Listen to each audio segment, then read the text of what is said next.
Guys, what is up, guys? Let's go. We're back with another one. We're gonna be talking about UFC St. Louis final preview for the card. I'm back to feeling normal. I feel a lot better now. I don't have the cough that I had last week. I mean, it was pretty tough talking through Dude, the cough. But yeah, I mean, we're that's back, good. man. Let's go. We got Latrell Spencer in the house. Let's go, Latrell Spencer. We got Woken in the house. Good to see Woken. Woken said, "Let's go, brother. What's up? Let's go, man. I'm excited, bro. We got a card in a couple of hours from now, like 3 hours to go. I think we got 3 hours to go, right? Yeah, Um, I think it 2 starts at hours, like 2 hours. 4. Does it start at 4? For me, it Yeah, starts yeah, at 4 p.m. Eastern time. What time is it over there right now? yeah. You're right, you're right. My bad, 3 hours. Yeah, It's it's one in, it's o'clock in a over couple here. of hours. Yeah, I mean, I don't mind cards that start at like I don't know, like 12. Like, what about 11? Do you like cards that start at 11 in the morning? Nah, nah, hell no. I mean, honestly, because UFC is like the main thing for me. So if I want to have something to watch, I'd rather have it like later. You know what I mean? Probably four to like 6 is not a bad start time, I mean, if I you're think. working the whole week, right? Obviously, you wanna like sleep in a bit in the morning, Yeah, right? you know what I mean? Yeah, Yeah. I mean, I've been getting up early the last couple of weeks. I've been like getting up early in the morning. I've been trying to get my sleep in. Like at least I go to sleep at like 12 a.m. in the morning. Like it's tough. Sometimes you just want to stay up. Like just have fun, just go out. Yeah. You come back at like 3 a.m. in the morning. Then you're fucking like fuck. I'm hungry now. Let me get some food. It's almost like six a.m. When you get some sleep. Like back when I was working like 12 hours, bro, I was only sleeping like 3 4 hours. I was only sleeping like a couple of hours. Like I'm never working 12 hours again. Those things are fucking brutal, bro. Dude. Yeah, dude. I work in the city, so I gotta. It's like a 9 to 5. So basically, Monday to Friday, 9 to 5. That's why, like you said, I'd rather get my sleep on the weekends. Like it's way easier to watch a card in the afternoon. Yeah, I mean, we Way had easier. PFO last night. It was pretty horrible. It was one of the worst cards I've seen from PFO. It was like the guy. I mean, in For the real. main win, his opponent just basically quit. He gave the fight off. I mean, that's what happened in the PFO fight. Man. Yeah, I It was didn't in even Saudi watch. Arabian. It was Saudi Arabian fighters, like bunch of like low level fighters. They had the first women's MMA fight over there in Saudi Arabia, so it was a big deal about Oh, the fight. I mean, it was a brutal head kick KO. I mean, like, their Saudi girl got fucking buried like 10 feet under. Yeah, let's go. We got Nate in the house. Nate, what's going on? What's going on, Nate Brown? Good to see you, wait. brother. He said, we Who got did she Cat get Fresh buried in the by? house. An Hmm? American? She got buried by an American? It was Like, like I think it was like a girl from Jordan. There's like they're right oh, like all the fighters were fighting from like Middle East. I think they're all Middle Eastern fighters from there. okay, okay. Let's go, Grammy. We got Grammy in the house. We got the whole gang here. Let's go, man. Let's go. Let's get into it, guys. We got a couple of hours. We got to run through this card. We had one Killing. cancellation fight, right? Good. And I mean, I didn't really. I mean, we're the streaming the wins. I didn't really watch the win stream, so I just watched the highlights. I wasn't really sure what happened. He didn't even show up. He didn't even show up. He didn't show up to the wins at all. Like what? Nah. Nah, Wow. the I doctors mean, didn't clear him to show up at all. he probably had a tough weight cut, or maybe he had staph infection or something like that. It must have been something like that, right? I mean, why else would they not clear Yeah, him? I thought it was gonna be easy fight for Kevin just said. I mean, I was like, I didn't bet on him. I was thinking, like at first when I was watching tape, I was like, this guy's it's gonna make it look easy. He's gonna be 30-27. But then like you look back on it, like he fought Kiefer Crosby. I actually bet Kiefer Crosby, one of the worst bets I ever made. That was I on think that pick, 2010. on that fight. Kiefer Crosby and Kevin just said's debut in the UFC. Remember when he made that Hmm. debut and Kiefer Crosby was fighting in Bellator, fought absolute cans. Then he went out there, beat Kenan Song. I bet the spread plus 3.5 from Kenan Song, and he lost every single minute of that fight. Yeah, Yeah, it's pretty fucking good, bro. I just want to see him get a finish over someone like Gooden. I think if he was able to go out there and get a finish over Gooden, I was like, okay, this guy's legit. But yeah, I mean, we're not gonna find out because he's not gonna be fighting. They're probably gonna reschedule the fight in a couple of weeks from now. That's what I think is gonna happen. hopefully. I mean, he flew a long way. He came from Australia, right? So he Yeah. needs a All right. fight, man. Let's bring up the card, man. We still got 12 fights. I mean, there's some fun fights. I mean, this like every time they have to go out there with the like we're out there with the crowd. It's not in that fucking Apex. They always gotta like at least stack up the card just a bit, right? Like Yeah, it's not like the Apex. You've seen the next week card. Like the only fight that I really give a fuck about next week is probably like the Barboza and Murphy fight. I mean, I was doing tape study last night for the prelims, and yeah. we got Tamir Udal, my former lock of the week, and the only time I locked a women's MMA fighter ever in my life. and I learned She's my gonna lesson get with her. smoked, I think. Yeah, I think she's gonna get smoked by Gato. I think Gato's gonna fucking just smoke her like a fucking Yeah, turkey. She's gonna take her down and just submit her. I think it's gonna be like yeah. From Widow, watching like the tape, yeah, she's her game's not really technical. She's just like more of a just a like throw and hope. Like she just hopes he can land one of those bombs, or like a flying knee he landed on that fucking Asian girl that I can't remember her name. But yeah, she's not yeah, she fighting in has like DC anymore. terrible Pascal, yeah, takedown defense. it was Pascal. I think something Pascal. Her name was Pascal. I think. Let's go, guys. We're gonna get into it now, guys. I appreciate you guys joining us and for the final preview. And I'm gonna be live at 4 p.m. Eastern time, so we're gonna run over this card. We're gonna run over the best last week, bro. Let's talk about last week first for a minute. We all the parlays that we gave out. I mean, everything cast other than the long shot, like the Isn't that lottery crazy, parlay at dude? 35,000, bro. Like Yeah, the only person that killed that long shot parlay, I think Brenner. I think it's Brenner or Vitor yeah, Pino. Yeah, yeah, Vitor Pino and Brenner. And all the like our main parlays that we gave out. I mean, plus 300, plus 200, like Brito, Ruffy. Like you gave out close Ruffy, Brito. That cast. I mean, I gave out Michelle Perra, Brito, Ruffy, like all those parlays cast, and yeah, it was yeah. a The good card serious for us, bro. bets. It was a great card for us too. Yeah, Grimy, I Yeah, locked dude. Widow. I locked Widow back then. I was like, it's gonna be easy money because I was not high on Rendon. I was like, Rendon, like Shut up. she's got so many split decision wins, and I was like, bro, this girl's barely edging by like on reasonable MMA, and like Widow is gonna be way too powerful for her, and Widow was just getting her kicks caught and getting taken down by what's her name by Rendon, yeah. But Rendon, man, Mm, can't wait to see Rendon back. She's got a fucking stack on her. Like Rendon, you remember Rendon? Like she's got some dude, fucking, she's got a fucking she's stack one on of her. the I'll be very honest. few fighters that does for real. Yeah, it's fun watching her. I can't wait to see her back. I mean, her fights are not fun to watch. Like her fights are pretty No, horrible. But yeah, all right, let's get into it, guys. We got in the main one. We got Nascimento. I can't believe Nascimento is getting this opportunity, bro. Like, what are they trying to do with Nascimento here? Are they trying to like? Are they hoping that Lewis goes nah, out I there and don't gets think they're another high. highlight reel? I think that's what they're I hoping don't for, think. right? Yeah, yeah. I think they're hoping for a Derek Lewis comeback in St. Louis. Like, well, at Yeah, I least mean, that's what I'm he thinking. took that Almeida fight in short notice. I mean, if he didn't take that fight in short notice, he was going to be coming off that win over brutal K over the Jerry Ja- de Lima, Uh, yeah, who's way yeah. better than Nascimento, I think, way better. But yeah, in the Way comment we better. got Buckley taking on Rizzy Boyev. Rizzy Boyev didn't have a tough weight cut at all. Like he looked Not pretty at good in all, the dude. skills. He's not like that muscular. I'll be honest. Like he just like I think that's just his frame. He's not like that jacked as Buckley. Buckley's like fucking juice to the gills.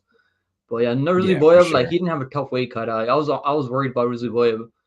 Like, but he actually looked good on the skills. Alonzo Menefield, bro, that's gonna be a tough test for Carlos Olberg. Like, we got Ferreira versus Rebeski.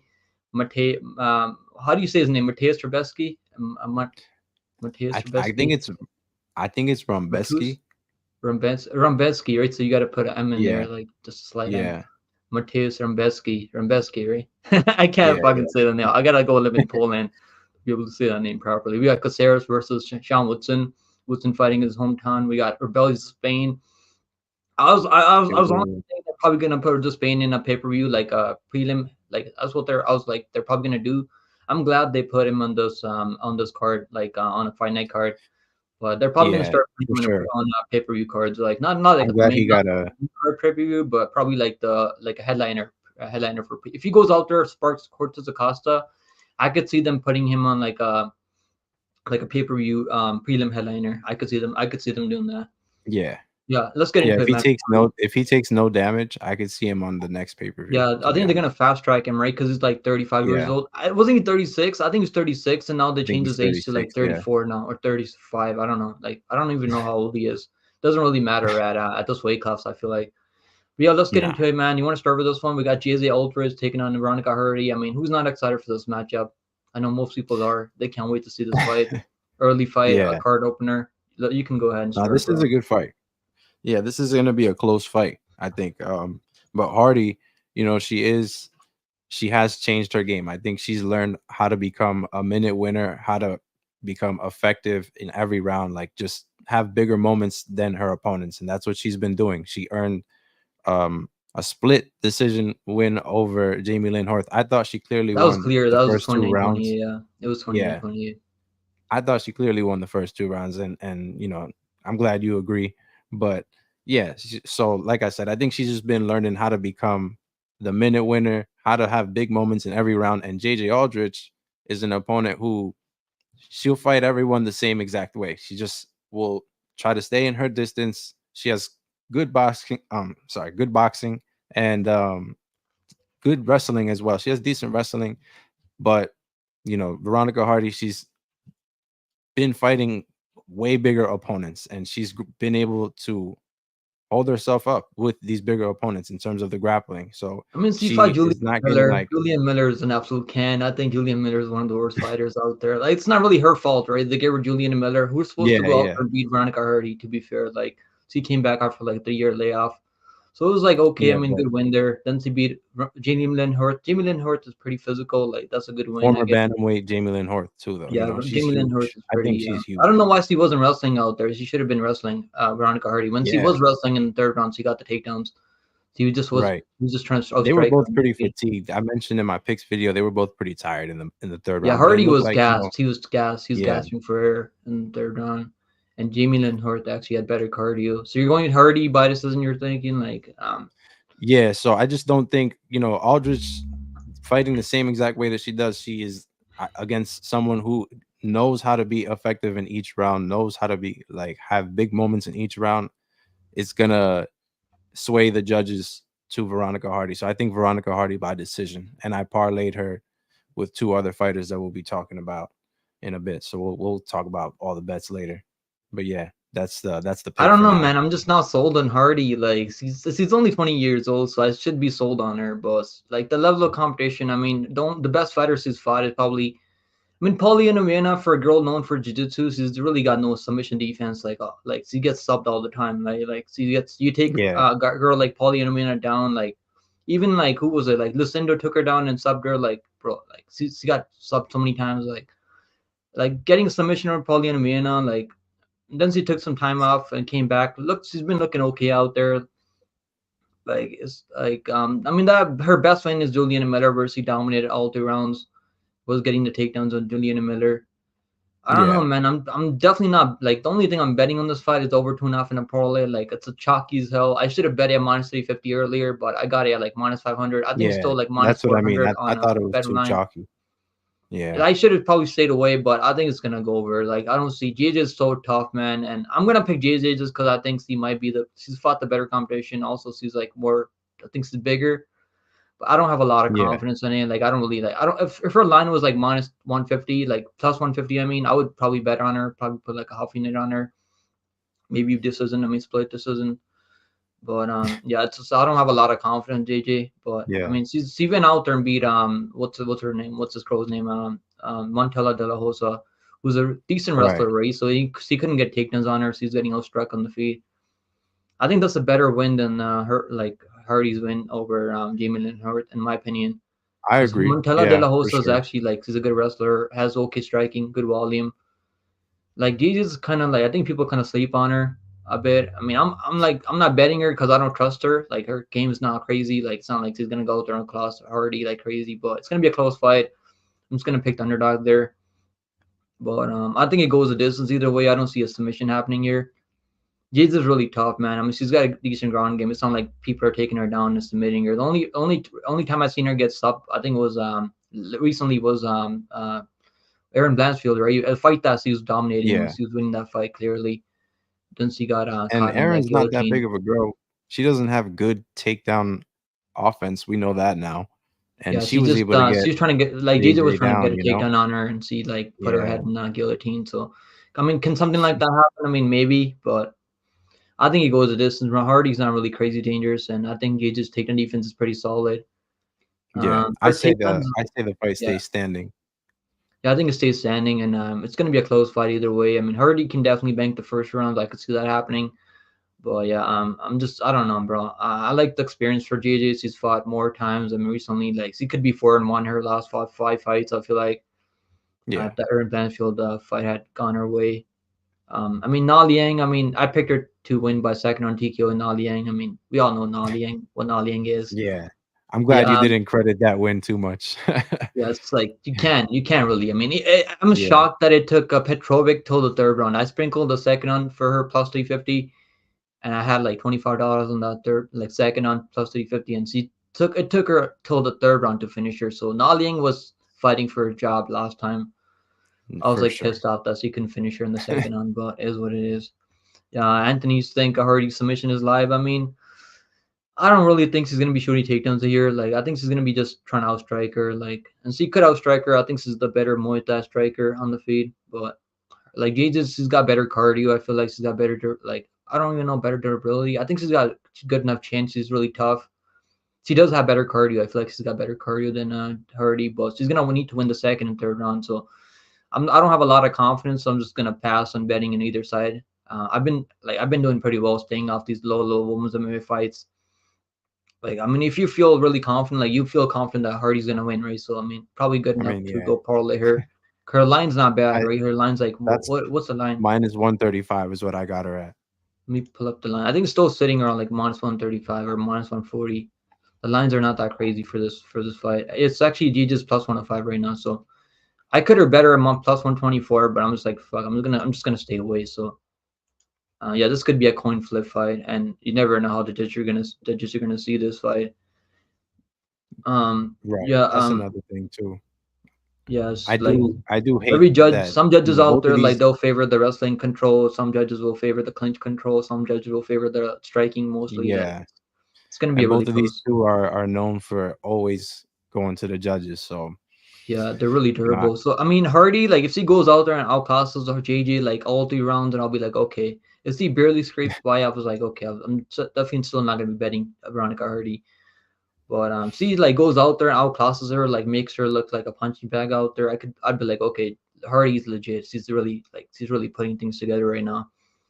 I feel you. So All right. yeah, I'm gonna go JJ, but not a lot of confidence. I mean, what's the Hardy by decision? I mean, if you're betting, did you bet decision or did you bet money line? You might as well take the money line, right? I Plus took the money one line. five. Yeah, because the decision, like you said, it was like, I mean, the over 2.5 was like blown up already. I bet So the they already know it's decision is gonna go the probably gonna go. distance. Maybe Yeah, fight goes to split. I mean, I don't really bet those things, but I mean submission. I mean, can there be a submission? I mean, her JJ will put herself in danger, but I don't think we're gonna see a submission. I think it's gonna be decision. All right, next fight on the card is gonna be Jake Hadley taking on Charles Johnson.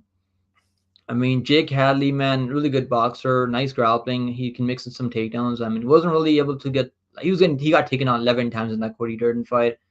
I remember that yeah. fight clearly. I didn't even have to go back and watch the fight because I had a big parlay with Padilla to win by knockout under 2.5 rounds against Julian Rosa, and I had Durden to get most takedowns and win by decision. It was like plus 1200 for that 2 leg Damn. parlay. It was an underdog parlay, like one of the best parlays I've cast. But yeah, I mean, I knew Jake Hadley, like as good of a grappler he is, like he just I don't know, his takedown defense is really suspect. I mean, getting taken down by Nascimento, like it is what it is, right? Nascimento 36%. is a fucking big dude for the weight class. So he should be fighting at 135, in my opinion. I mean, Nascimento Yeah, says Nascimento is like not that tall here. Like in this, you can see Nascimento is like they have Nascimento listed at 5'8". I think he's actually like 5'9", 5'10". He's a pretty fucking big dude for the weight class. I mean, I give him a break for that one, right? Then he went out there and beat Carlos Candelaria. Like, I mean, it is what it is. Carlos Candelaria hasn't really been able to put things together in the UFC.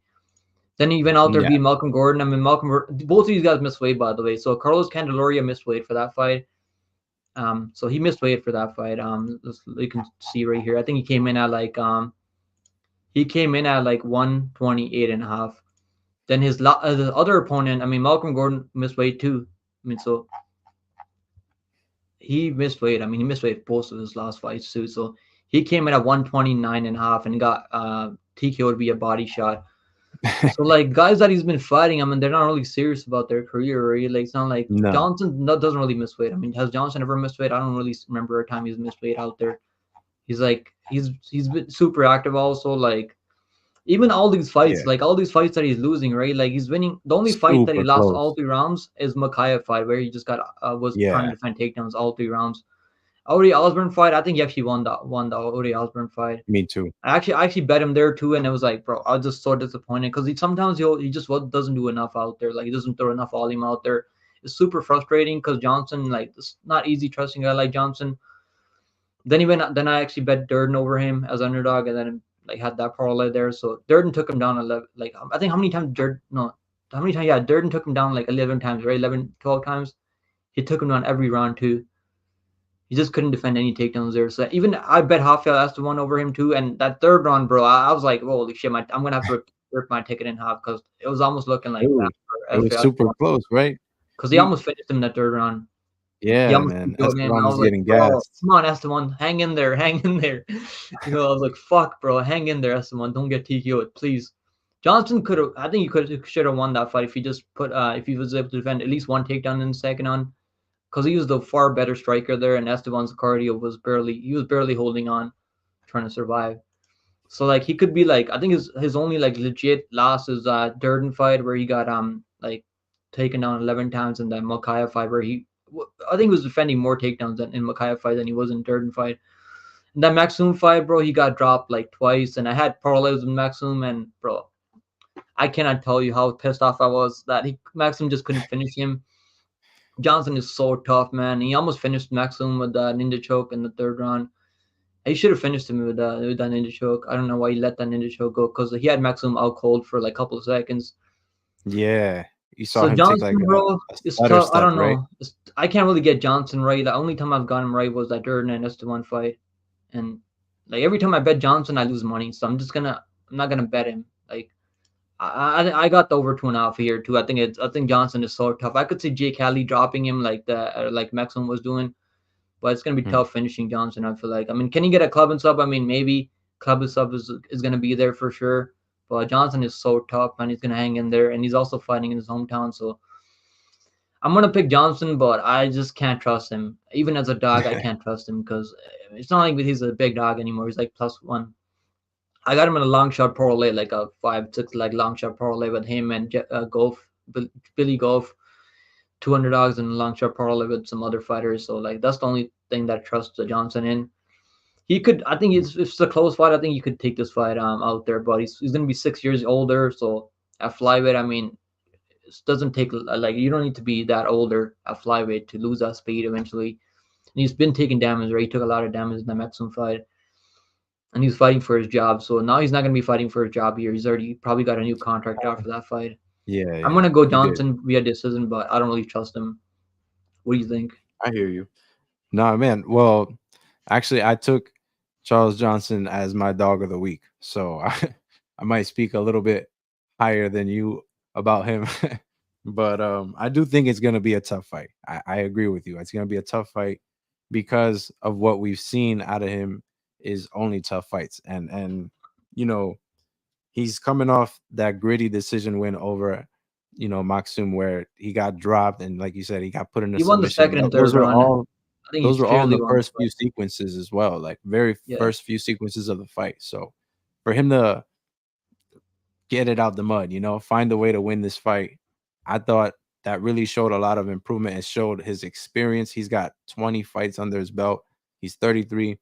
Like, I think these are all the telling signs of a fighter who's becoming more complete. And I think that's what we saw in his last one. He's starting to defend takedowns well. He's even wrestling himself. So he's not I think he's more complete now than he's ever been. So, like you I was at Maxum as well in the last fight and I did parlay him and all that and burned my ticket there. So I hope he could win me some money this time. I am betting him just straight though as my dog of the week. I didn't parlay him or nothing like that. And I do think he gets it done by decision.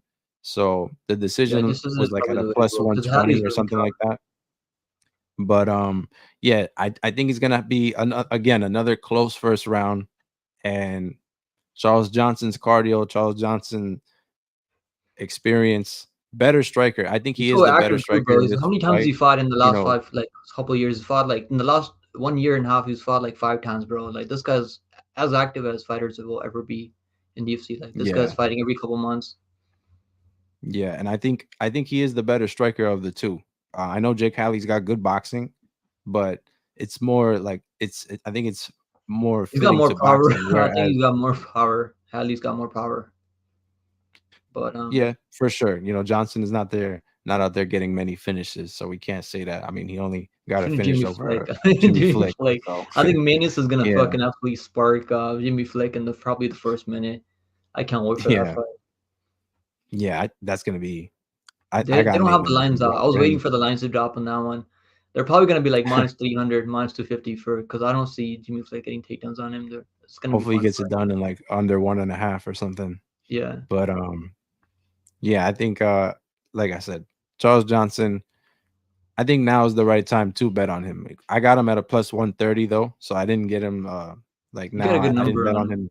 Yeah, so I got him at a plus 130, and I just like I said, I think now is the time to bet on him. Jake Hadley, he has not beaten anyone who's in the UFC right now, so you can call it what it is. I I just think think Malcolm Jake Gordon is one of the Hadley, worst, like most flakiest fighters in UFC ever. Like one of the worst fighters. yeah, yeah, and I think Jake Hadley, you know, he does suffer getting to 125. He talks about it Yeah, all the he's hit a time. tough weight cut too. So I just, I'm going Charles Johnson here. I think he's going to be just as well as Hardy, a minute winner. And I think that's what's going to work in this fight. Should you get a parlay with Hardy and Johnson? Is that two leg No, parlay no, no. early prelims? Not a bad parlay if you Imagine. like both of those fighters. Over I two and a didn't half. parlay them, but I parlayed over 2.5 at like minus 280, I think, or minus 260 or something like that on DraftKings.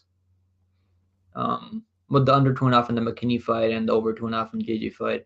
It's a chalky parlay, but I think it hits like the safe parlay, I think. But I mean, the over. I think it goes the distance. I think Johnson's really tough. I think Hadley's really tough. I think we're gonna see some grappling in this fight, and I think Johnson's gonna be landing more volume on the feet. I feel like, but also Johnson has better cardio, more experience in UFC fight, better competition. The thing, like the only reason I'm not betting Johnson is because sometimes he just doesn't do enough out there. Like it's not like he's yeah, fighting for a job here, right? He's fighting for a job in that last fight, in that you're right. Maxim fight. He could have finished Maxim too, but then it choke. I mean, he had that fully locked in, and I think Maxim went out cold for like a couple of seconds. Johnson via decision, right? That's gonna be I both think our picks. I think that's the way he gets it done. Yeah, Plus decision. 200. I mean, that's a good number. Plus 200. I might do like a long shot decision parlay with fighters that I think are gonna win by decision. That's a good number, plus 200, Yeah, Johnson, because I plus don't see him 200 is finishing great. Hadley. Hadley's really tough, man. He's only 27 years old, so Hadley's gonna he's gonna get better eventually. Like he's gonna start really put things together. So I just don't For think it's gonna be sure. this time. For both going with Johnson here via decision.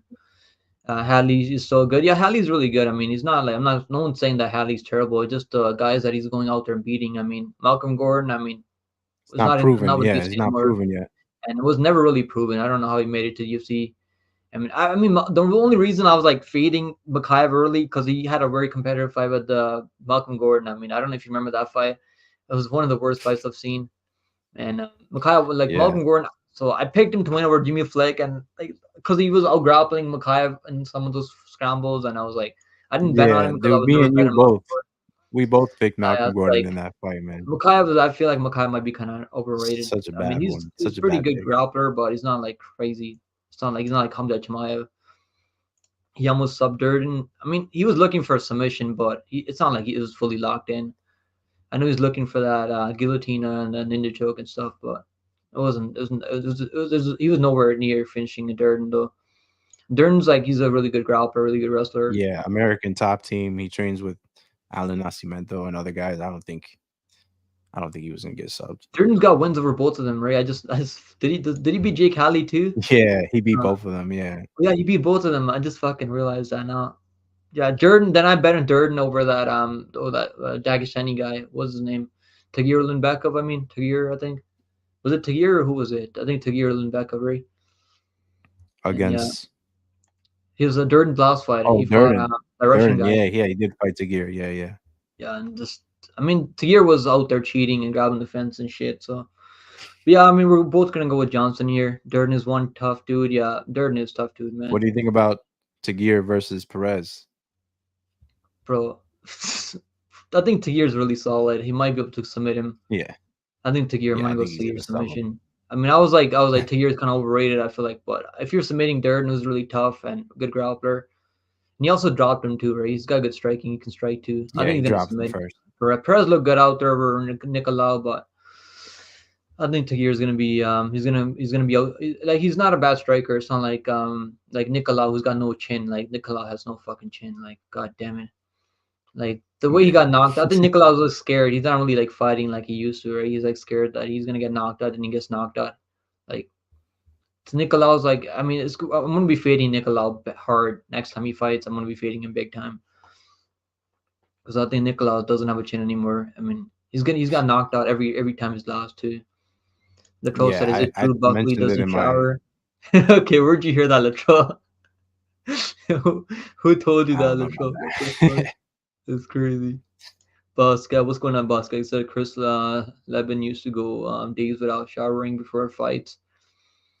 I mean, how do you guys know this information? I mean, what the fuck? Yeah, where's this going around? Where's this coming from? He's superstitious. That troll said down. Okay, that's crazy. You guys gotta be trolling. No way, this guy's not showering out there. He's gonna smell fucking horrible if he does his shower. Yeah, it was Tagir in back of yeah. All right, let's go to the next one. So we're both gonna go with Johnson. I'm gonna go Johnson. This isn't. You're going with Johnson. This isn't.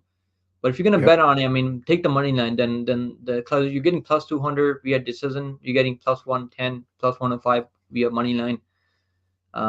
I think Johnson is one of the better underdogs. I think he's a way better underdog than JJ Aldrich, in my opinion. Yeah. Next Oh, fight on the one card is thousand gonna be percent. yeah. I think he's the better underdog. One of the better underdogs on the card. Is this next fight? Okay, Trey Waters taking a Billy Goat, man. Now I keep going back and forth on this one, bro. Like I don't know. Like I feel like Trey Water has that tall man defense. Eventually he's gonna get knocked out cold. Like I'm just not sure So if it's gonna be this time. Like he's fought pretty okay opposition. I mean, like he finished Jaden Fuller like pretty solid win. I mean, he lost the fight to Bonfim, and I actually bet him. I actually bet Bonfim big time. I should have taken him by submission, but I bet his money line 3.6 units on Bonfim money line minus 310. I think it was. So I bet him. I bet against him big time on contender series because I knew Bonfim was going to be able to exploit his grappling, take him down and submit him, and Bonfim, I mean, Bonfim is super dangerous though. Like Bonfim is actually proven in UFC. Billy Goff, I mean, beating Kinosita like is what it is. Kinosita's he was pretty having good. trouble striking with him though, right? Yeah, Would you Kinosita, you say? mean? No, You no, talking no. about Bonfim Bonfim? Yeah, against Trey Waters. Bonfim's got good hands too. He's not like a terrible striker. I feel like. Yeah, Yeah, but I think I he mean, was. I think he was. I don't think he was really catching Waters on the feet in that fight. It was more Waters yeah. Waters was takedown looking for defense. submission. He was looking for his own Yeah, submission. He gave up yeah, that one flu choke. And I was worried, bro. I was like, holy shit, I'm gonna lose $360 on this money line. I can't believe I'm trying to fucking I put this much money down to make one like I think it was like 160 or some shit. I should have bet him by submission because I had a feeling it was not gonna go the distance. mm, Then I was like, let me just take the money line because I've been burnt on contender series betting by for fighters by finish and they don't go out there get a finish. But yeah, then I was thinking about betting him on an LFA because he was under like plus 100 over Jalen Fuller, and he finished Jalen Fuller, man. And Jalen Fuller like Uralbai couldn't finish Jalen Fuller, and Uralbai was trying to take him down over and over, took him down, yeah. dominated Fuller's him. tough. But Fuller's I pretty watched tough, and that I mean fight. knocking out Jalen Fuller is not a bad like pretty solid. Then he went out there, beat Josh Quinlan. I actually picked Josh Quinlan, and I was like, Josh Quinlan's gonna be too much for him because he took that fight in short notice. Also, and Quinlan wasn't really able to get on the inside of Trey Waters. He just spammed the left hook over and over. Couldn't really land anything clean. Yeah, Couldn't really get the takedowns. I mean, he was just telegraphing that left hook over and over and over. It was like so fucking bad. Billy Goff, man, Billy Goff is tough. Like he beat the Shimon Smurtruski guy. I mean, I watched Smurtruski. Um, I actually bet him a handful of times after that contender series fight because I think he was looking good. Simon was actually like piecing him up on the feet before. Was he not? I think he was hurting him before he got knocked out, right? You remember that fight? I don't really yeah. remember it clearly. But yeah, Against Golf is Billy tough, Goff, man. Yeah, like dude. Billy Golf and He's this guy, Simon. yeah. Well, I remember in his very last one, he was getting pieced up. I don't.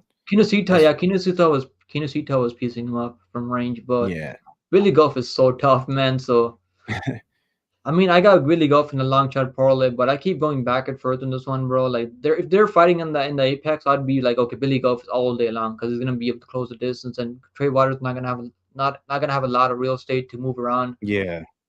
But I'm gonna go Trey And Brock's Waters not a via bad decision. wrestler. Yeah, I mean, I don't like Golf is known for the wrestling too. He was known for the wrestling before he came into the UFC, so he's been knocking few people Yeah, out right now. He can wrestle too. I could see him getting some takedowns here. I don't mind Billy Golf. Like if you're betting on this one, you got to be dog or pass. But who I think has more pass to yeah, victory with the better cardio, like the range. I mean, 6'5". I mean, 77 inch reach. That's a crazy amount of reach too. Like yeah. We were all worried about Ruzi Boyev making weight. We forgot Trey Waters is six yeah, five. Trey Waters is like not. I mean, he's not as like. I like it doesn't look as jacked as Roosevelt. Roosevelt's not like crazy muscular either, but I don't think Nah, yeah, Trey Waters looks like he's like long and lanky. Like he's not like crazy like like like wide. Like Roosevelt's like got a wide frame to him. But for yeah, it's sure. like it's crazy that they both fight in the same weight class, Roosevelт and Trey Waters. That'd be a good matchup. I want Insane. to see that matchup someday. 6'5" at welterweight, Yeah, bro. someone who Like can match Ruzi Boyev's height, that would be a yeah. good matchup. Yeah, I'm gonna go Trey Waters. I was picking Billy Golf after watching tapes, and Billy Golf can definitely go out there and get a knockout. I would not be shocked one bit. And I kind of want Billy Golf to win because I think it's more fun to watch. His fights are like absolute barn burners. But Yeah, I think Trey Waters is gonna pull it off. He's gonna stay on the outside and he's gonna land a lot of kicks. But Billy Golf should be able to. He should mix some takedowns and he might be able to get a submission or something if he gets a takedown. I could see him getting some takedowns here. So, but I'm gonna go to Waters via decision. But I don't have a lot of confidence there.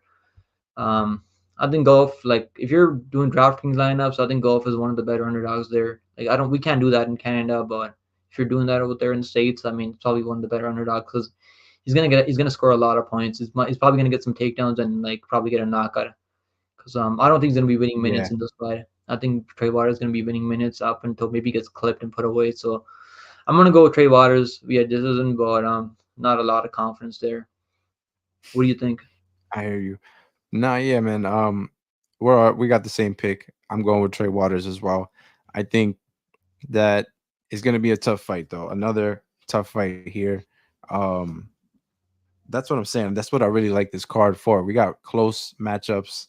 Um, both of these guys are only 1-0 in the UFC. So, you know, I know Trey Waters with that height and reach advantage that you were talking about, man. I think 6'5" at welterweight is just like almost a cheat code. Like I don't know how these dudes fight at 170, but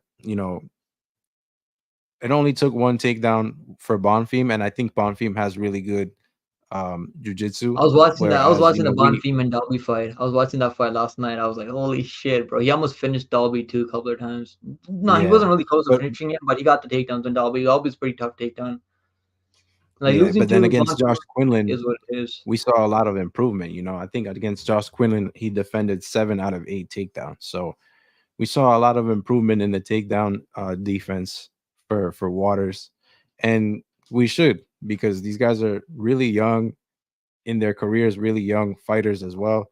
And if you try to get it on the inside of Waters, we saw that I think he has very clean boxing. I think he has very crisp.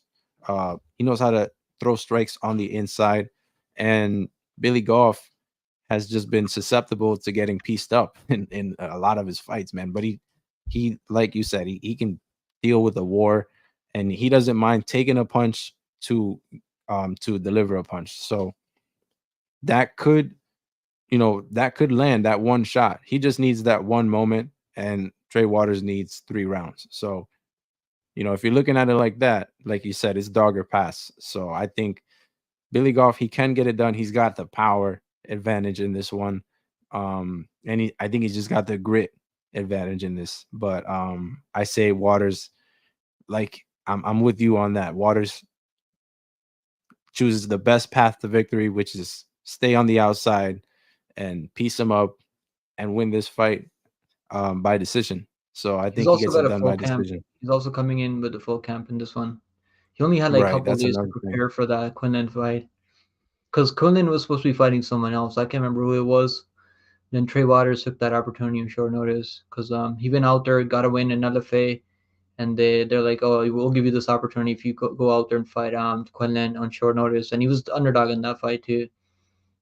He went out there and Yeah. outclassed Quinlan all 3 rounds. It was like all 3 rounds, I think.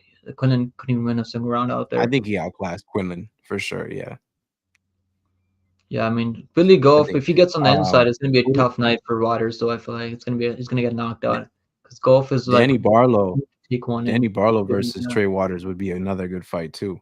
I think The Borla guy would who just knock him out cold. Borla, yeah, bro, I don't think Waters wants that smoke with Borla. Borla is the fucking real deal. I yeah, bet Barlow pretty big time on a contender series as an underdog because I don't think we're ever going to see Barlow as good. an underdog again. He's got a lot Over of that potential. first Yeah, Raheem Forrest guy, he fought Raheem Forrest, I think, on a contender series. I can't wait to see Barlow. Hopefully, he stays active, man. I want to see him stay active. He got yeah. I know 500 he in broke waters. his arm. Holy shit! Yeah, he broke. Yeah, he broke his arm punching Quinlan over and over. Crazy. He got 500 in waters, bro. Good luck, man. You see, he's I not still like want to Kobe like. Covington though. He doesn't Yeah, quit in Kobe there. Covington broke his ankle, like toe, I think, or ankle. Like That's what he was claiming. I We think he don't did even break know if his that's true. I think he might have broke his ankle. I don't think he would lie about something like that. As much as I hate or I am of Yeah, Kobe Covington, I think he's not. He's a yeah, pretty tough man. I mean, he showed he's pretty tough in that Usman fight. I mean, I don't think he'd be lying about getting for injured. sure. But it was funny seeing Trump like just walk out on him. That shit was hilarious. You remember Trump just like I don't even know this dude. Who is this guy?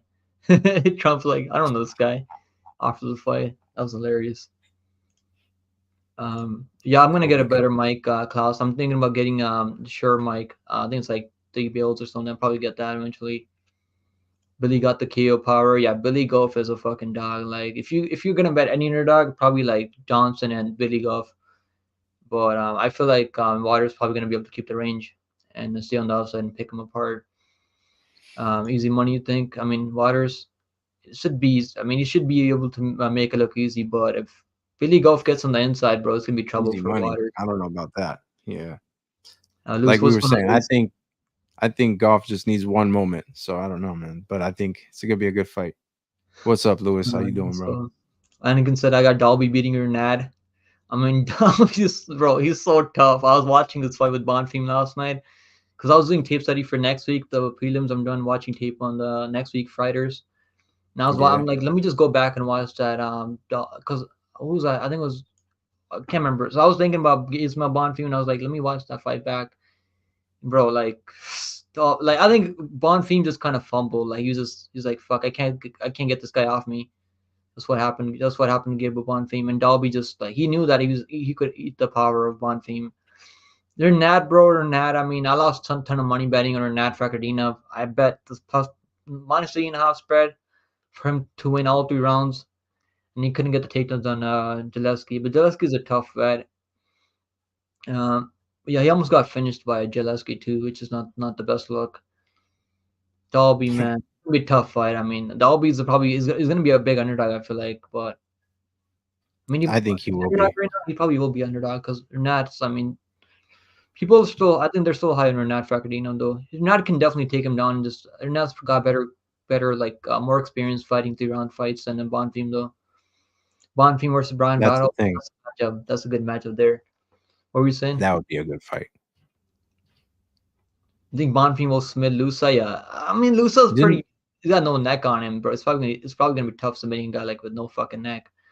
didn't Lusa's Tim? I think Tim Means has a win over Dalby, right? was it Tim Means or I think it's that Jesse Ronson guy who tested for PEDs or something. I think he was clubbed and subbed him, but I think it's just might be Gotta Jesse double Ronson. check. I Might gotta be double Tim check. Means. I think Tim Means does have a win over him. You're right. Yeah, Tim Means does have a win over him. Tim Means is so fucking weird though. You said Dolby got grappled by Tim Means. I mean, yeah, but he was getting grappled by Bonfim too, but Bonfim just couldn't finish him though. And Dolby knew he could just need to survive the first round, because he knew that was gonna take over the fight. I mean, bro, Dolby is a fucking real deal. Like, if you've been betting Dolby as underdog, you've been cashing big time. Dolby's like as underdog, like Yeah, that's that's another thing. I was watching that fight with the Rolly Alvarez. Yeah, well, Rolly Alvarez is gonna be fighting Abus Magomedov next week. I was watching that fight back, and I was like, bro, Dolby's like so tough, man. And Dolby went out there and like was beating the shit out of Rolly Alvarez too. That's gonna be a fun matchup, man. Abus Magomedov, like Yeah, his cardio, is just if you can't put away Rolly Alvarez in the first round, it's gonna get tricky. I I feel like. I don't like Warley Alves at 185 though. He I has a think win he's a over Kobe 170 Covington. You know, he guillotined him, choked him out in the probably like the first round, I think, back in the day. Rolly for Alves. real. He's the only guy that finished Kobe too, I think. Yeah, Kobe shot a takedown and ran into that guillotine. This is crazy. Jeez. It's crazy. Warley Alves, a win over Kobe. That's probably his best win ever. Yeah. I The mean, he's win over actually more Kobe. proven than Abus Magomedov, I feel like, in the UFC. Like, it doesn't make sense for Abus to be minus He's more 300. proven. Yeah, but Abus, He's taking just like tender Warley, damage. they take just like Warley and Abus, they both take short notice fights. So like Yeah. Ikram was short notice, I If believe. Abus had And any cardio, bro, he would be the champion over. He'd probably be the champion right now if he had any cardio past the first 5 minutes. Dolby has that I mean, crazy he is a pressure. killer. Yeah, he does. He definitely does, Grammy. Dolby, I mean, I wouldn't really say Dolby's improved each fight. I just feel like he does the same thing every time. He's just got crazy durability, he's crazy tough, crazy cardio. He's probably got one of the best cardio at 170. I feel like right now, and he's so tough, man. And the Yeah. way he breathes out there, like it's funny, bro. You ever seen him breathe out there, like it's just does that shit for the whole fight. Yeah. All right, let's get into the next Yeah. fight. We're going with the Waters. We had decision. What's the line for Waters via decision? I don't like just take. I mean, if you're gonna bet on Probably it, just like take a the money plus line. 120. Yeah. I mean, the books don't think it's gonna go the distance. I mean, I think the decision for Waters is actually plus 475 or something like that. It's crazy. Oh, Just isn't it like a plus 400 yes, plus 475 on bet online. I saw it. Waters? Decision for Waters is plus 400 on DraftKings. Yeah. I mean, I I I could. think I This could mentioned be that for as a finish. prop. Yeah. That's a good I prop, mentioned man. I that as a actually prop like on that. my best bets for sure. I think Yeah. that's the method victory I'm picking because Golf is so tough. Golf has been finished before, but I think Waters is gonna stay on the outside. He's not really like a crazy like he doesn't really like he's not really gonna be looking for a finish. If he gets it, he'll get it, but it's not like he's gonna be looking for a finish out there. He's gonna be more than willing to just win by decision. There's guys like Woodson and the guys like Waters. They're okay with winning by decision. I think Right. this, I I, mean, agree. I think he wins by decision, but I mean maybe take KO or decision for plus money. That's probably gonna be plus money. You can Woodson did probably talk find about it something. though that he's willing to bite down on the mouthpiece and fight, I but saw some the fighters interview. He won't. said I just all that matters at the end is just winning. So that's what he said. I saw him Yeah, say that he yeah, wants to go yeah. out there get a knockout.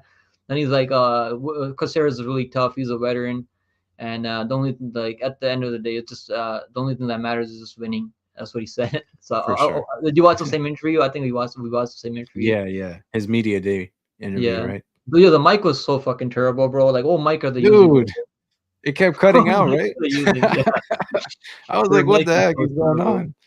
Yeah, dude. Yo, Cobra said Shapka versus Islam will be a great fight, bro. Islam, if he goes out there and finishes Poirier, like when then he goes out there and beats Armin Tsarukyan, which I think he will, I think he should move up to 170. I don't know. I don't know if they will ever fight though. If Shapka becomes a champion, he goes out there, defends that belt a couple of times, beats Bilal Muhammad, which I think he will. Bilal Muhammad Yeah, should get that title shot though. Like Bilal Muhammad should be getting the title shot. yeah. I just feel I bad for mean, Bilal Muhammad, man. dude, if even if he wins, he has to face Shavkat. So I mean, there's no title defense for Bilal Muhammad, even if he does get the belt. Honestly, I think Shavkat Yeah, is I the think next step. UFC does not want him to be a champion. They don't give a fuck about Bilal Muhammad. Yeah, Shavkat Um, is next up. yeah, and Shavkat, I mean, he's actually favored to beat Leon Edwards too on the odds potential matchups on BetOnline. Of course, I think I said Abus is a good fighter, but just has no cardio. He was trying to fight a slow pace against Kyle Brahalio. Like his style doesn't really work when he's trying to fight patiently. Like you remember, I Yeah, watched that Kyle Brahalio fight, and I was watching the fight last night, and I was like, bro, this like I think he lost every single round out there because he was trying to fight really, he really patiently. yeah he And defended the takedown very well though. yeah, he's I got think nice he shot. defense for sure. I think Kyle shot for a takedown in like the He shot a second takedown round. in like the second round. Yeah, one takedown. He was like Yeah, trying to shoot a takedown. It was like telegraphed though. It wasn't really like wasn't really the timing wasn't really great on it.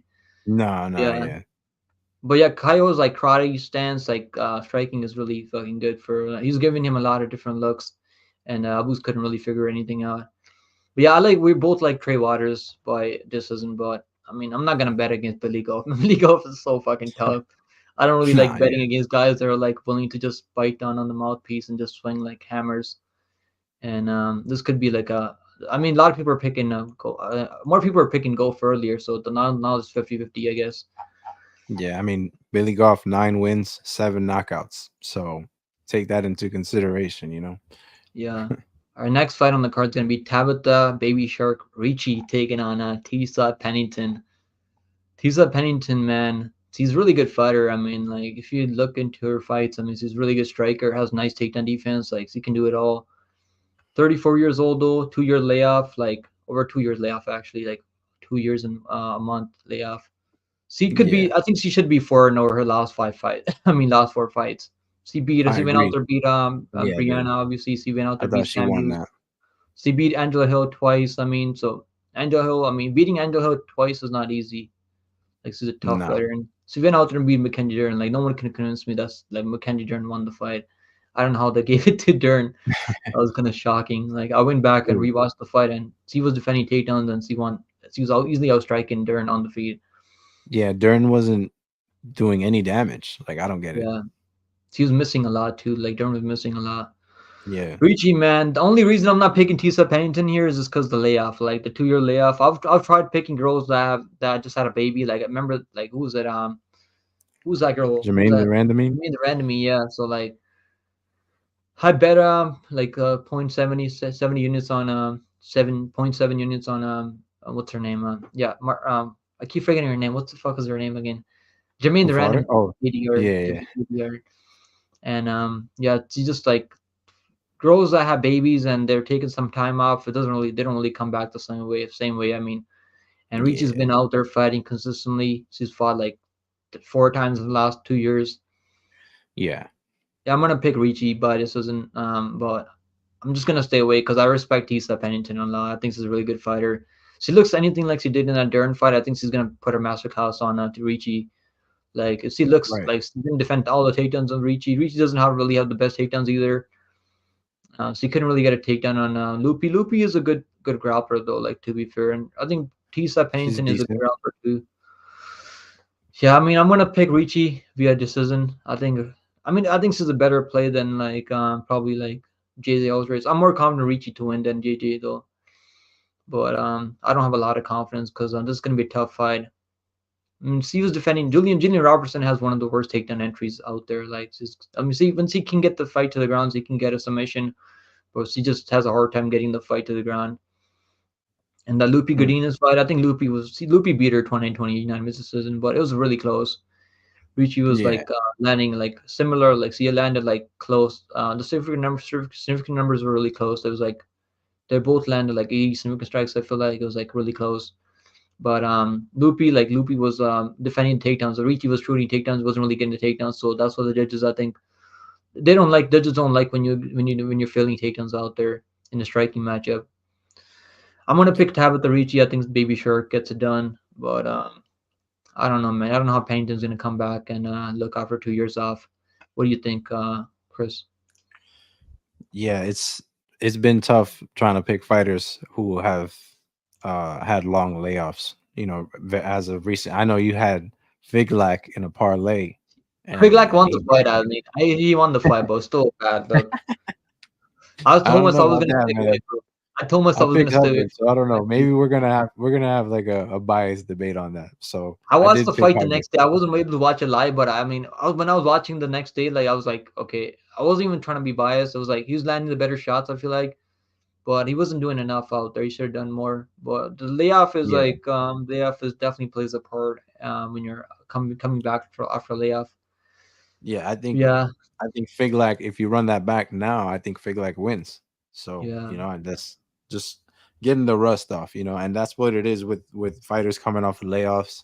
And she had a baby. It wasn't even a year that she's had that baby, and she is going to despite we both felt that she won that fight. She is going to close fights with Mackenzie Dern, and that's you know She won the fight Mackenzie today. Dern striking we know is a disaster, and like Tisha, she should have been quicker.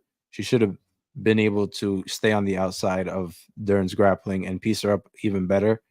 But I think the age is starting to catch up, and she hasn't fought in 2 years, so One thing I will say though, she keeps a good pace. She does a great job of being on the offense and on defense for the entire fight, and she's never been finished. So, Tisha has a ton of experience. She's fought like all the toughest. She's been around. She's fought a lot of tough fighters, and Ricci, she's only really got one loss in her weight class because when she came into the UFC, she had that That loss short to notice Manon fight with Fiorot, and yeah, that that was was upper up weight class a too. weight class. That So, was upper weight class. I think Ricci, she's only one loss, and it is to Lupi, who is now in the top 15, and she's not losing so she's not losing to scrubs, and I don't think Tisha is a scrub. I for sure, I don't think that, but I think that the layoff will play a role here. I think Ricci will be the one getting takedowns in this fight, just like Mackenzie Dern was able to, and I think she will be able to control Tisha a little bit better than Dern was able to, and if she is getting those takedowns, but she is also good on the feet. So it's gonna be a close fight. I think it's gonna be a close fight, but give me the younger fighter, the more active fighter, the one who has shown improvement in every single fight. And just like I said, apart from the Lupi Godina's fight, that's her only loss in this weight class. So, considering the layoff, I think she'll get some takedowns. I think she'll win this one by decision as well. I think we got another close fight here. I'm not confident in this pick at all. Yeah, Give me Tabitha Ricci. this isn't right. You think she can get a submission maybe on the ground? She's got good jiu-jitsu. I mean, black belt in I don't know. BJJ. Teacher's never been finished. So She's clearly fought Jang Bailey. He fought a lot of better competition than yeah. Ricci though. What's going on, Lane? We got Lane in the house. Lane, you changed your picture. I like the new picture. Poetan. Poetan looks like a fucking absolute monster in that picture. I mean, John Jones wants Poetan, right? You seen that? John Jones been calling up Poetan. Why is he not fighting Aspinall? Like, why are you calling up Poetan? Like, Dude, he probably like, his let me just get a takedown to Poetan and submit him, right? That's what he's yeah, probably thinking. yeah. That's what I was gonna say. He's just trying to find the best, the easiest path to victory so that people can say his name some more. But honestly, man, I'm over it. I think he should give up this belt and let Tom Aspinall, be the champion and I all think that. Stipe But should retire, man. Stipe has been saying, "Oh, yeah, I deserve to fight with John Jones. I don't even care if it's a it's for the joke. belt." I mean, No one cares about that fight. it's just like he's almost like 45 now, bro.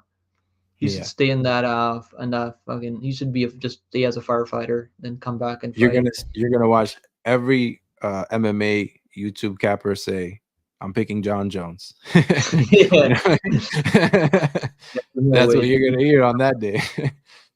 So Cameron, so what's going on, Cameron? He said, "Isn't Pennington with the champion? You think he has a good training partner?" Then, I mean, I'm not really high on Cole Pennington all that much either. Even though he's the champion, I think he's one of the worst champions in it right now.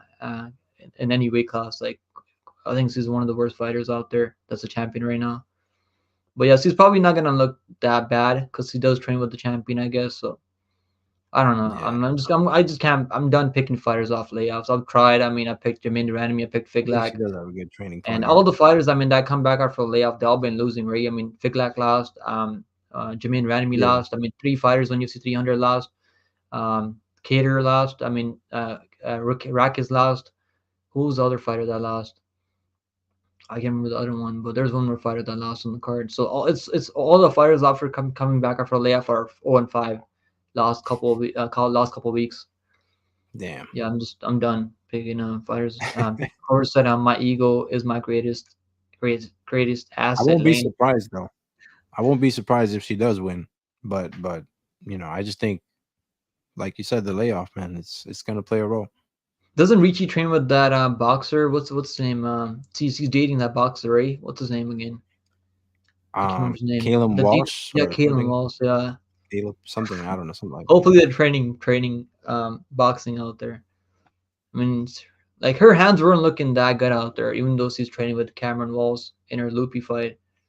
It was looking better. Striking was looking better though, like than it was before, because he was known for her grappling very mostly. She wasn't really. She's got pillow hands, no power though. She doesn't really land any damage still. She doesn't really have any power. I don't think she has any power, knockdown power or anything or like that, right? You like I Corset, I mean, like not Hardy not what we've Johnson. seen, not from what we've seen. Yeah, it's So gonna go the distance. I feel like this one's gonna go I think all the women's fights are gonna go the distance on this card. for sure. I like Hardy Johnson, Golfer, Bubik, Sportchev, to Spain. Cause there, bro, you're bro, you're crazy, bro. You're playing like a long shot pro like this one. Like the parlays that I play are two leg parlays. Like I barely even do 3 leg parlays. That's gonna pay at 57K, bro. Holy shit. Lewis versus I think that can cash. I mean that can definitely cash. I think I like Caceres, that. I think that can he's cash. going against your lock of the week. Oh, you're going with fucking Caceres? God damn it. That's not gonna be that's not cashing anymore. I take everything I just said back. I take Yeah, it all back over. Caceres is not winning out there. yeah. No one's betting Ricci over here, man. Yeah, I'm taking a pass on this one. I didn't even bet the over 2.5 because I'm not sure how Pennington's gonna look after that layoff. I don't think we're gonna see a finish here though, but Ricci does have a good submission skills. He subbed Jessica Penny race, so it's not like their submission skills are bad. Yeah, let's go to the next one. So I mean, what's the overs in this one? Ricci minus 150 for Ricci. I think it makes sense for it to be minus 150 because the layout for Torres. I would line both of these fighters at like minus 120 for Ricci and then plus 110 for Torres, just because of the layoff. I think without the layoff, I think Torres would be the favorite right now. If Yeah, she had that nod by the judges in that Dern fight, she would be like minus 150 here, and not the layoff. She didn't have the layoff there. What's the overs in this one? Over 2.5 minus. Okay, I was like over 2.5 minus 550. Holy shit. Okay, just I'm good. That's crazy. All right, next fight on the card is gonna be Terrence McKinney, T Rex oh McKinney man, taking an Esteban Herbovix. yeah, I was like, so I was after watching tape, I was picking Esteban Herbovix because I do like his durability. I do like his cardio. He's got good striking. He's a good striker. Hasn't really fought the competition that McKinney has fought, but bro, if he survives the first couple minutes, I think Herbovic's gonna take over. He's gonna probably knock him yeah, out on the feet. I'm gonna go Herbovix. I was picking. I keep going back and forth. I just can't pick up fighters that just kind of like gives up after the first 5 minutes when things he can't get the early finish. I'm yeah. gonna I put mean, Herbovich by second on TKO. I think he's gonna get the second on TKO. McKinney can definitely go out there and spark him. I mean, McKinney can definitely go out there spark anyone out there, right? Like he sparked what's the name? Like I mean he's Matt Frola, right? In the first like 7 seconds. So this guy in the first like 5 minutes, this guy's super dangerous. Like he's I mean first GM, his best two wins are first GM and Matt Frola. He was out there like beating the shit out of dude over too early. Then like when he got taken down and just got grounded and pound, just kind of accepted that he's gonna get finished there. Bonfim, I mean, he was keeping it competitive in the first round against Bonfim. Eventually got knocked out. He's looking tired, man. In the second, every time he goes fast past the first 5 minutes, he's like so tired, so fatigued. You can tell by his body language that he's so tired after the first 5 minutes. Then the Nazim fight, he went on the grappling, went all in on the grappling, trying to take this guy down. Took him down, took his back, controlled him for like the first 5 minutes. Couldn't really get the submission in. Then came back in the second one, just give up that submission. So it's knocked out Mike Breeden. I mean, is what it is. Brandon Moret, who used to be fighting at 145. I don't know why Moret was ever fighting at 155. He took that fight in short yeah, notice. I feel like. Yeah, he's supposed to fight Chris Duncan, right? He was supposed to fight Chris Duncan before that, but Brandon Moret took that fight in short notice. Then he fought Sidney Outlaw. What the hell is this? Sidney Outlaw? I didn't know he fought Sidney Outlaw. It's a grappling. Okay, it's a grappling contest, I guess. yeah. It I was was, like, yeah, what is yeah, that? Yeah, I am gonna pick Sirbovic. I mean, he's not really crazy proven in the UFC, but at least if you're going to distance with Loic Rajabov, who was taking him down over and over, got like 8 takedowns on him. And on the feet, I mean, he was a way better striker on the feet against Loic Rajabov. Loic Rajabov hits like a fucking truck, bro. Like Loic Rajabov is no joke. yeah, man. And he's never Yeah, been finished, man. I like Ribberg's durability. I think I would look at second on finish. I'm probably gonna sprinkle that. I haven't done it yet. I like Ribberg's second on finish. I think he's gonna get a finish. Probably TKO second on, but you might as well TK second on finish because he's gonna get the finish. Probably second, third round. What are you thinking? What are you thinking here? this is the one fight like, we've been talking a lot of fights going to decision. I don't see this fight going the distance. I think we're gonna see a finish out of these two for sure. Um, Yeah, you said it. You said everything I was gonna say, man. Loic Radzhabov, I think, is juiced up, man. And for him to for him to hold up to a decision in that fight, I thought that was impressive. You know, it's not the worst loss to have on your record, and that's the only loss. So, you know, I think he's very durable. We've seen that. He's never had a problem with his cardio, and what I'm seeing is a guy who's durable, never had a problem with his cardio against a guy who has 5 minutes to get it done. You know, and I will never count out Terrence McKinney in that You first round. But can. from In the what first you round, know, he's an absolute. He could be champion. He's a yeah, championship level fighter in the first 5 minutes. yeah, and from what we've seen, you know, I can't pick him to win after that. So you know, does he change his fighting style, and maybe it's not going to be effective in this fight? Who knows? But I think obviously Ribovics, I will say he's had some shaky first rounds before, but I think it's because of the amount of fights he's had. You know, I think he's only Yeah, he had got like he got 13 taken down and fights. controlled by Kamala Kirk, which is not the best look out there. But he Yeah, was able. and He but wasn't. Didn't Kamala get Kirk sucked. I mean, he survived. jujitsu, yeah, he's got good jujitsu, and he didn't get subbed like you said. So and he trains um with guys like Gilbert Burns and whatnot. So Henry Hooft, good head coach. Give me Ribovics, the guy who's more durable, the guy who I think can push the fight to another round. And once it gets there, you got to start siding with the favorite in this one. And I think Ribovics is gonna get it done by late finish. You like any run props? I like the run props for Rubiks Yeah, because McKinney he's what are you been seeing finished in for second on so round many three times. or round two? Round two Rubiks submission is plus 500. I mean, I could see him getting a club and sub, but he's not really known for the submissions. He's more known for striking. I mean, Rubiks second on. It's not. I mean, people are probably onto it. I feel like Rubiks third round plus 900. I mean, I could see a third round or second on. You can probably find like that prop somewhere on a book. Third round, second, get a finish in second, third round. I mean, Rebuik's second on plus 400. I like that. I think that second on finish is likely, highly likely. He just needs to survive the first five minutes. I feel like McKinney. Like, I Yeah, mean, can he change things?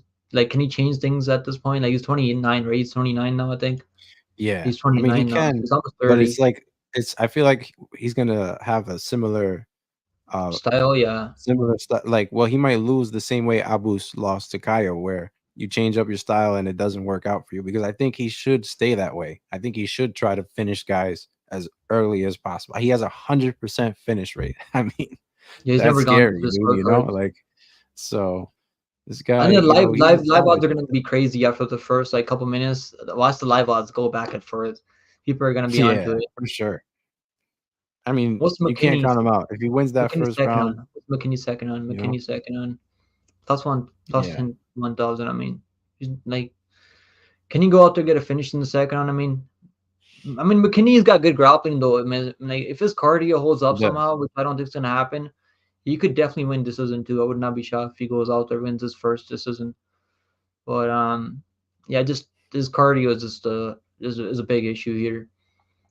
McKinney by decision plus unanimous decision. That's actually unanimous. Probably going to be close if it goes to the scorecards. I don't see this going to the scorecards though. Nah, Under 1.5. I like the under 1.5 here. I think either way you're going to cover both sides. McKinney goes out there gets a finish, or Brooks goes out there gets a finish. I got the under 2.5 at plus like minus 500 in the parlay with that other two legs chalky parlay. That's the third leg of the parlay. Over 2.5 in that Johnson fight, and over 2.5 in that JJ fight. This is the under 2.5 in the year. I was gonna take the under 1.5, then I'm like, let me just take the under 2.5 because I've been burned on the under 1.5 because 7 minutes go by pretty fast. 7 minutes doesn't mm, take long to take to go 7 minutes to go yeah, by. you're right. Yeah, under I think you can do that probably. I think the under 2.5 is still like it's chalky though minus 649 now, so it's like I think when I got it, it was like minus 500 something like that. So I think it goes under 2.5 rounds, but you're probably better off taking like Ibrahimovic second on McKinney first round. That's probably the way to go. Yeah, to hedge it, yeah, that's probably a good Yeah. hedge. I think that's always going to be a good hedge when you're Ibrahimovic's got certain. good hands. I mean, he's got good striking, so you can definitely like finish him too Yeah, on the feet. I feel like I mean, Bonfim, Ismail Bonfim's like so like sloppy right on the feet. I mean, Rubix has better, way better striker than Bonfim. I feel like he's way more tighter with his striking than Bonfim. Yeah, Bonfim, I mean, like I had a feeling he wasn't gonna finish Pichel, man. Pichel is so tough, bro. Pichel is so dude. fucking tough. And he hit a head kick to the fucking dome too. Like Pichel is so tough. I But thought that. Bonfim, like, bro, he just loops a lot of punches. I feel like. Yeah, we've seen a lot of holes in Bonfim's game, man. I don't know. I'm not crazy about Ismail Bonfim. I'm not crazy about betting on him. Yeah, I think when you fight someone like Joe Huber or like Manuel Torres and these Oh guys, my they're like, god, bro, they're gonna fucking, they're gonna make him look like mincemeat destroy out him. there. Yeah, And like I said, I'm definitely gonna be betting against Ismail Bonfim by submission. I'm every time he fights someone that can strike with him, I could see like a club and sub happening, easy. I'm gonna be like betting against him by submission because that's the way he loses when he gets when he's hurt. Like he'll give up a submission. And like I said, he's not no Mike Breed or Moret. Yeah, I kind of wanted Moret to win, but I mean he was fighting up a weight class. He's not really like a 155er. Esteban is actually decent. I mean, it just the one thing that scares me about Esteban, these guys are out of South America. I mean, these guys don't are really known for their grappling, like defensive grappling. We've seen that recently with guys like James Lentop and other guys too. Like when they yeah, get their back taken, like they don't really have the crazy jiu-jitsu to not get sub. yeah. You're I'm right. sure that he's been training grappling though. He probably But he knows that. trains in South Florida. Yeah, I think we'll be all right. Yeah, we're both gonna go with the. Are you gonna go with second on, or are you gonna go with submission or like knockout? I'm gonna go second on TKO Urbuix. Yeah, I think he gets it done inside the distance. I'm gonna just say fight doesn't go to distance. I'd rather bet that. And said plus five. It's like plus 500 for fight goes a distance, bro. I just can't bet a fight goes a distance in McKinney. I can't even bet the over 1.5 in McKinney fight to go over Nah, 1.5 because you know he's just gonna look for the door when he things don't really go his way. I mean, can he go out there and spark Urbuix? I mean, I think he can spark anyone any given I day. stayed Like away in the money line first wise. couple I stayed minutes. away from both of Yeah, these guys. it's not worth betting on Urbuix at chalk at money line. Take the second on third on finish. So I think it's gonna be a finish either way. Yeah, McKinney cardio holds up, then he's on EPO postage Sada. You never know. Klaus Carissa Lane, please don't bet McKinney fight to go the distance. Yeah, imagine Lane calls that fight to go the distance and he goes the distance. Bro, I'll be shocked because I don't think McKinney fights. I've never taken a McKinney fight to go even over 1.5 rounds. I bet it was under yeah, 1.5, and I bet him by first round finish in that Murat fight. He was actually minus 600. I think the first round finish was like minus 125 or something like that. Because that's the way, like, you can definitely catch Herbuix too. I think he can put anyone away in the first round. yeah, Catches you yeah. cold with that knee up the middle, bro. He's got some He crazy has a knees. chance. But Herbuix is pretty tough. I don't think he's going to get cold cocked like Red or like these other guy, Mike Breeden. Lane said, I'm not. I'm just saying. I mean, not a bad, I mean, long shot. You can probably put that on long shot if something like that happens. We've seen some crazy stuff happen, right? Remember that Brishik and Prateria fight that went the distance? It was like plus 1400, I think, to go the distance. So you never know. I mean, Dude. it's MMA. I mean, if I don't, I think the Brooks will finish him though. I think he will finish him later if he doesn't get caught early. I like the second on call for Rebuix. Rebuix, Rebuix by KO TKO plus 110. You might as well take the second on Rebuix ITD plus minus 135. I mean, it should be plus money, but I mean, McKinney's been finished every time he's lost, so they're not giving plus money there. Herberwick second on plus 400. I like that's what I'm picking. Herberwick second on. Like I really want to see McKinney win, but just you can't trust him though. Like if he doesn't get the early finish, it's gonna be toast. Yeah, Next fight on the card is gonna be Chase Hooper taking on Vyacheslav Borishev. You want to start with this one, Chris? yeah, man. This couldn't be any more clear than a striker versus grappler matchup, right? I think Yeah, Hooper, you know, 2 fight win streak at lightweight, and Jordan Levitt, Nick Fiort. Let's be honest. That these two, they don't have the level of striking that Borshev has. So I think Borshev has clearly one path to victory. Chase Hooper, one path to victory here, and it's gonna be who gets it, who can be more effective. But I'm gonna credit Borshev and his training camp. I think he trains with Team Alpha Male, so hard grapplers in that gym. He's got knockout power. Um, we've seen Chase Hooper deal with some wars, but you know, his wins, Borshev's wins aren't over anyone to be like really boasting about, but he's filling out the holes in his game. Um, Mike Davis and Mark DeCasey, they both took him down a lot of times, but I these mean, those guys guys are have pretty physically strong. yeah, their takedown accuracy, if you look it up on UFC stats, it's over 50% for both of these guys. And when you look at Chase, it's at a 22% takedown accuracy, So this guy, if you're counting on him to get Borshev down, the stats are not on your side. So I'm picking Borshev here. I think, Chase Hooper, he has also improved in every fight, but I mean, I just think he's gonna have a hard time getting this fight to the ground. If he does, he can finish Borsev for sure. Because Borsev he scrambles a lot, and you can't make scrambling mistakes against a guy with that level of jujitsu. But I do think that he keeps it standing, man. I think that he pieces him up early, and he gets this one done inside the distance as well. I think Borsev by knockout is the play here. I'm right there with you, man. But the only thing that scares me about Chase Hooper is he's only 24 years old. Eventually, he's gonna start putting things together in the UFC. Like he's gonna grow Yeah, into that 155 frame.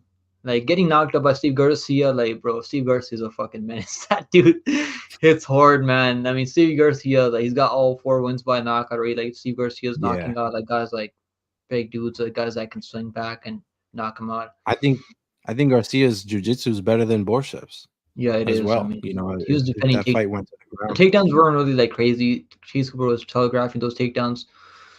Yeah. I did bet Jordan Levitt over him too, plus 200, the money line. I mean, I should have known that Jordan Levitt doesn't really have the best fight IQ. He's gonna go out there and grapple Chase Hooper. If I had known that Jordan Levitt would go out there and not strike with this guy and grapple with him, I would not bet him at all.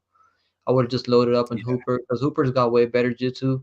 But I don't know if he's gonna get the submission as easy as people think that Hooper's gonna get a submission here. Because Borishev, even when he's getting taken on, Mike Davis. I mean, Mike Davis has got some nice jiu-jitsu, good, really good Yeah. wrestler, and he couldn't really submit him. Right, he got in full mount a couple of times, and Borishev was able to scramble out of the positions every round. And Mark Casey, man, Mark Casey was known for the striking, and he's turned into an absolute fucking wet blanket in UFC. Yeah. And he wasn't really out there like grappling before that Borgia fight, right? I don't No, think he was really out he there grappling. wasn't That's when he striking really like him started. either. And that's when Yeah, he he really was like started barely hitting him. grappling more and more. Yeah, I'm gonna go with Slava Claus, but it's just his takedown, bro. Even in that, like to be fair to him, he got rocked in that Nazim fight, and he got taken down. Like he was really, Yeah. really like still he made it competitive enough. I actually bet Nazim side got money line. I was like pretty heavy Nazim there. I was disappointed. I was like Nazim should have got the nod by the judges, but watching that fight back, man, like I think it was a draw. It was a draw because I think Borcha won the first It's a round, close fight, won the right? third round, Yeah. and the second one was a 10-8. But Slava was so tough, man. Even though he was clearly rocked, like he had a like head kick. I think he had a head kick or something, and he's still hanging in there. So Slava was really tough, man. And like Team Alpha Mill, like even guys that like a train a Team Alpha Mill. It's not like they're grappling like takedown defense is like crazy good, right? It's not like, they get taken on. It's not like they're not getting taken on. But yeah, I mean, I'm gonna pick Borussia. I bet on Borussia by KO.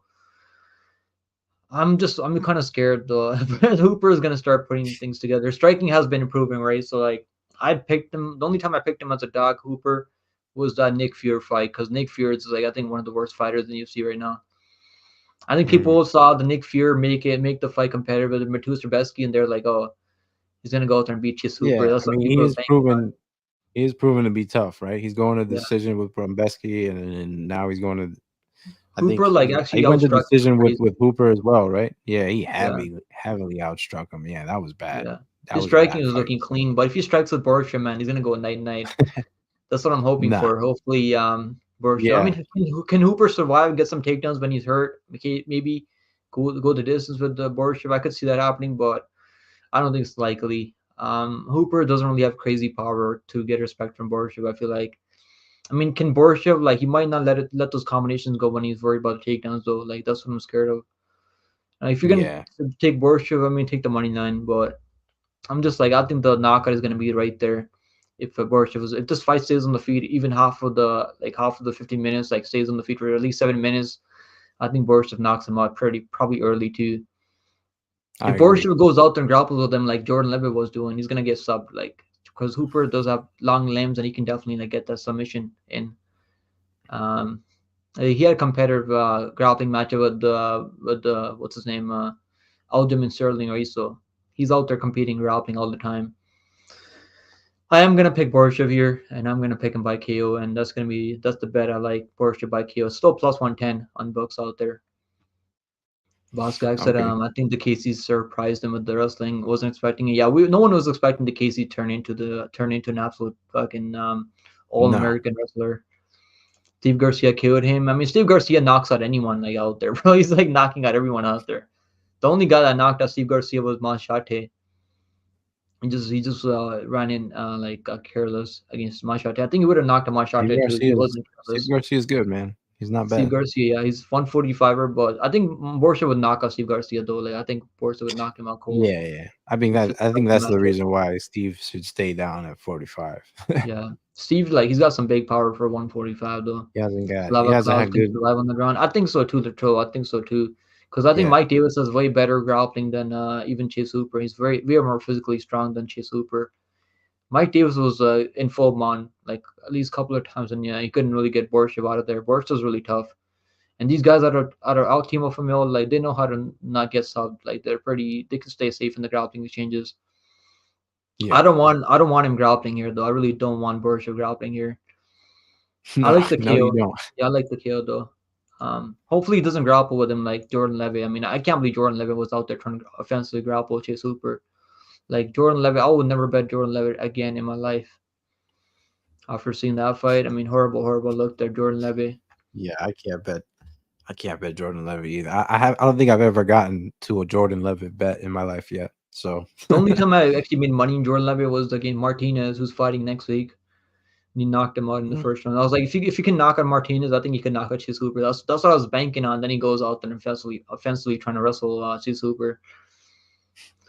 Yeah, I'm gonna. What's the line? Borshchev, plus minus 135 for Borshchev. I think it's a good money line play even because I could see him landing more damage on the feet and then Hooper getting some takedowns and running the clock and Borshchev winning on damage. But I think it's the KO. I like the KO though. I like the KO more than money line.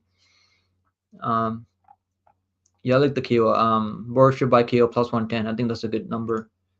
And the money line's like very similar though, so you can take the money line if you like. But I like the KO. You like the KO or the money line more? yeah, I like the KO. But money line, It's not terrible. It's right yeah, like you pretty it's close. not terrible, yeah. It's not terrible because this fight could go to decision, like you said. I don't think it's likely though, but I mean it definitely could. Hooper's really tough though. Like he was trying to survive in that Steve Garcia fight. He got knocked down like a couple of times and he still got up to his feet. But I think Boris was he's gonna be ripping those body shots over and over. You can't really survive those body shots, right? Yeah. Like those body shots Calf will kicks. cripple you. This guy, he's a savage when Hooper he's like striking. he is bigger than Borshev though. Like what's the I think he's bigger, right? He's like 6'1". It's not crazy, Slightly, like yeah, but it's not like crazy big though, but he does have like 5 inches of reach. That's probably gonna help in the grappling exchanges, but I just don't think it's gonna be. I mean, Borshev might get taken on early, then get up to his feet and then knock him out. I could see that happen. That's what I'm banking on. So we're both going with Chase Hooper via TKO. I think probably the first round if Hooper can't get that wrestling going. Eventually, yeah. Hooper is gonna start putting things together, man. He's only 24 years old, so like he's gonna get a lot better. I feel like. And he's got a lot of experience in the He also UFC just had a already, baby, right? So He just became a father, like wow. a couple weeks back or a couple months back. Crazy, bro. People used to joke about Hooper being Ben Askren's illegitimate son. Isn't that what people used to say? Yeah, yeah, Brandon Askren, or yeah. like he said that himself too. I think he was like going along He with it. started. Yeah, he started running along with it. Yeah, yeah. I like Hooper Jason, though. He's funny. he's good. Hooper's I mean, funny. tough fight though. Just tough Yeah. fight. That's I mean, all it they're is. not. They sound like the toughest fight out there. They're giving him someone that can get taken down, right? So like the UFC's not like Yeah, giving him not too much super easy experience, matchup. and then just more Yeah, experience, Borussia and doesn't then have. He's got a lot of kickbox experience, but not a lot of MMA yeah. experience. All right, let's move on to the main card now, guys. Before we get into it, make sure you guys go fucking drop a sub to our boy Chris Morrow, man. If everyone goes sub to his channel, man, bro, let's get our boy to 200. Like how many subscribers are you right now? You're like close to I like, think I'm at a 170 last I bro. checked. Can we get everyone to go sub to his channel, man? Come on, guys, go drop a sub. Okay, where is it? Appreciate you, man, for real. Appreciate you joining us, man. Did you change your logo? No, that's not you, right? That's not someone else. So you changed the logo. There's another Nah, channel nah. called Five Round, right? Yeah, Is guys, there? go I drop a don't. sub, man. Make sure you guys go drop our boy a sub. If everyone sub to his channel, he'll be like, I think he could hit 200 right now. Let's go. All right, it's main card time now, guys. We got Waldo Cortez Acosta taking on Rebellious to Spain. I am gonna pick Rebellious to Spain. Um, I think he's gonna knock him out probably the first like half a round.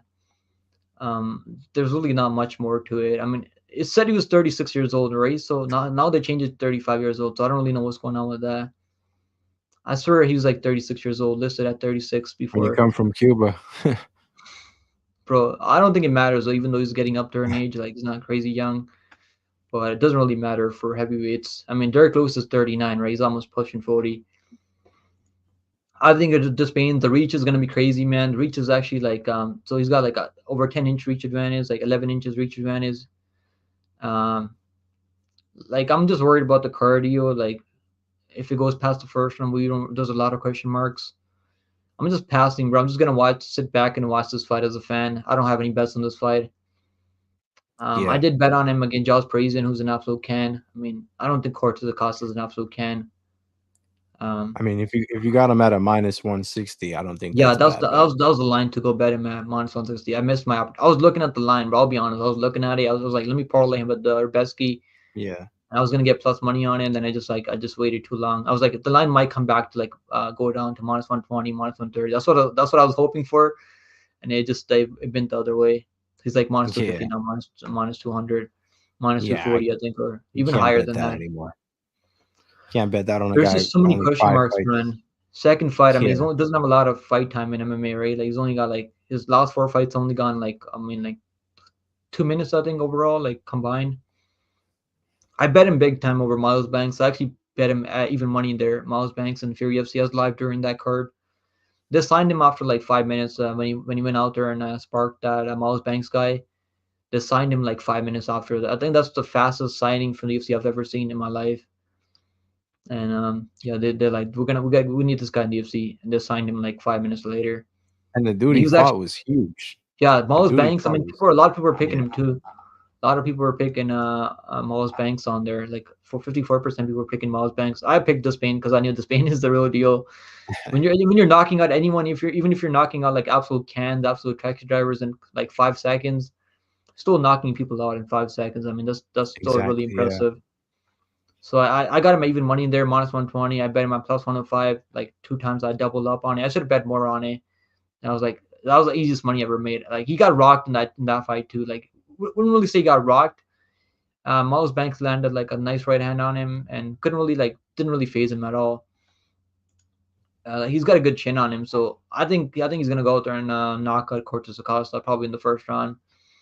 I'm just gonna stay away, man. I've been saving I like betting heavyweight fights. I mean, don't doesn't really go well for me in the past. Hasn't really been gone well for me in the past.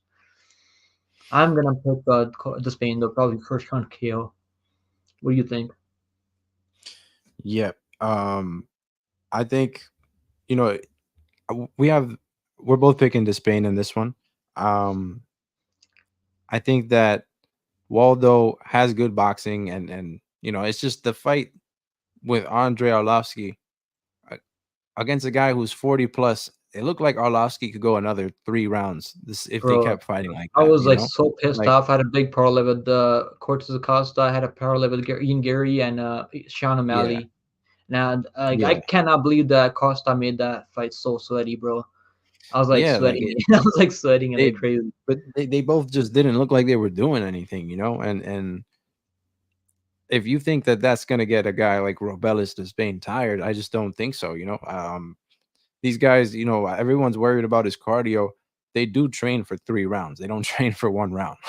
So, you know, I'm gonna count on that. I think that Waldo, his style, he he does have a good chance, you know, but in the later rounds, as people say, but he would have to push the pace, and his style is not that. His style is to counter you, and I just don't think that Waldo is going to tire out Robelis. And I can see Robelis also getting it done in round one. So I think that's half a another round. I think that's another great We're gonna prop. find out how good Costa's chin is because he's pretty durable. Right. I don't think he's ever This been is knocked out, another right? thing too, is Waldo has not fought anyone with this type of knockout power too, you know. That is true So though, yeah. um like one touch power. So I think Robelis de Spain has a good chance, man. He has a really good chance in this one to just do what he's been doing time and time again, and it's just knocking these dudes out cold. But he might have to be a little bit more measured uh than he was against Josh Parisian. I mean, he just charged at him. Like, you're not gonna beat every Dallas Prison heavyweight. is an absolute can though. Like Yeah. I don't respect Dallas Prison at all. Like I respect him for taking that fight though. Like I'll be honest, you Yeah. gotta respect him for taking Yeah, that fight. for sure. And I just don't think the way he beat him, it wasn't impressive. He just bum rushed him, and he didn't show much of his skill. But hopefully, you know, with the training he's been doing, everything, I think all the signs point to Robelis improving as he's in the cage. And this is another one of those fights where he could shine. So I'm going Robelis de Spain as well, round one Do you think it or happens in the round first 30 two. seconds? I think yeah, I think he can get it. No, I don't know if it's I said happened in the 30 first 30 seconds in seconds. that Dallas Really? Prison fight. I picked him by Yeah, first yeah. 30 seconds. I think he'll win in round one, but like I said, it'll have to be a bit more measured than it was against Parisian. I don't know if he'll the bum rush style will work. I think Waldo might, you know, He he was scared has to engage with good, Arlovsky, like who's 80 years old. yeah, He he wasn't has willing to decent let footwork. stand bang with Arlovsky. Yeah, he has decent footwork, you know, but I just think Robelis, Everyone that bet Acosta he's a by savage, KO man. got burnt bad in that one, bro. I was lucky I had the money line in parlay at minus 400. I was gonna bet the KO, then I was like, fuck, it's minus 180 for the KO for to KO Arlovsky was pretty tough. I just took a pass on it. So people were pissed off there a bit. Yeah, man. I don't know. Salsa I Boy, can't think. Rigo says I Salsa Boy will shock the world. He's gonna get shocked. He's gonna get shocked today himself. I don't have a bet on either one of these two either. I thought the minus 165 was good, but I didn't get to it. Even the KO is I like didn't get minus to one them yet. minus 180, bro. The KO is like basically his money line. That's what the books are telling Yeah. us. Lane, you subscribe to Fight Ram. I appreciate you, Lane. Let's go. I The appreciate cover you, said, man. of course, Rigo likes to salsa play. Yo, what? What do you mean by that cover? It's crazy. I mean, he probably likes Cortez Acosta because the youth experience. Salsa in baseball is the best base for MMA. Yeah, he's a former baseball player, right? So like, I mean, he knocked out what's his name? That British chick. What's his name? I can't remember his name. The guy that beat Walker. Um, that Polish guy.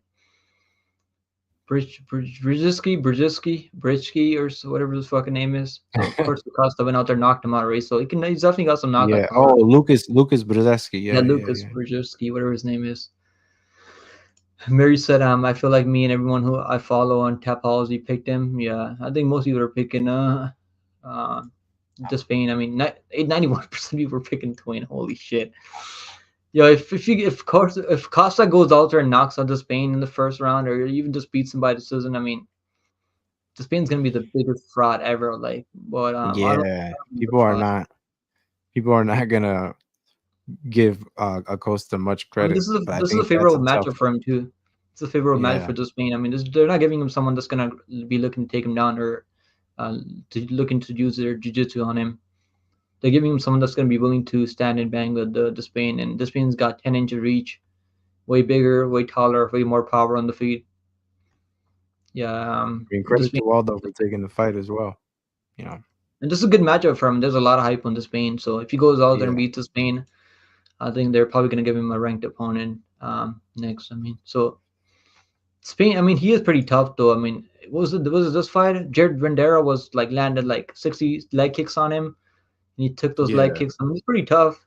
Cortez Acosta's pretty tough. But if the Spain lands like even 10 leg kicks, I think it's gonna be game over.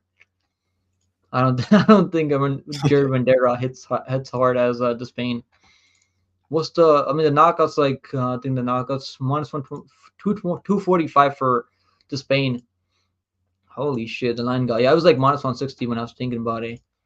And I just I missed my opportunity. Under 1.5 rounds, minus 245.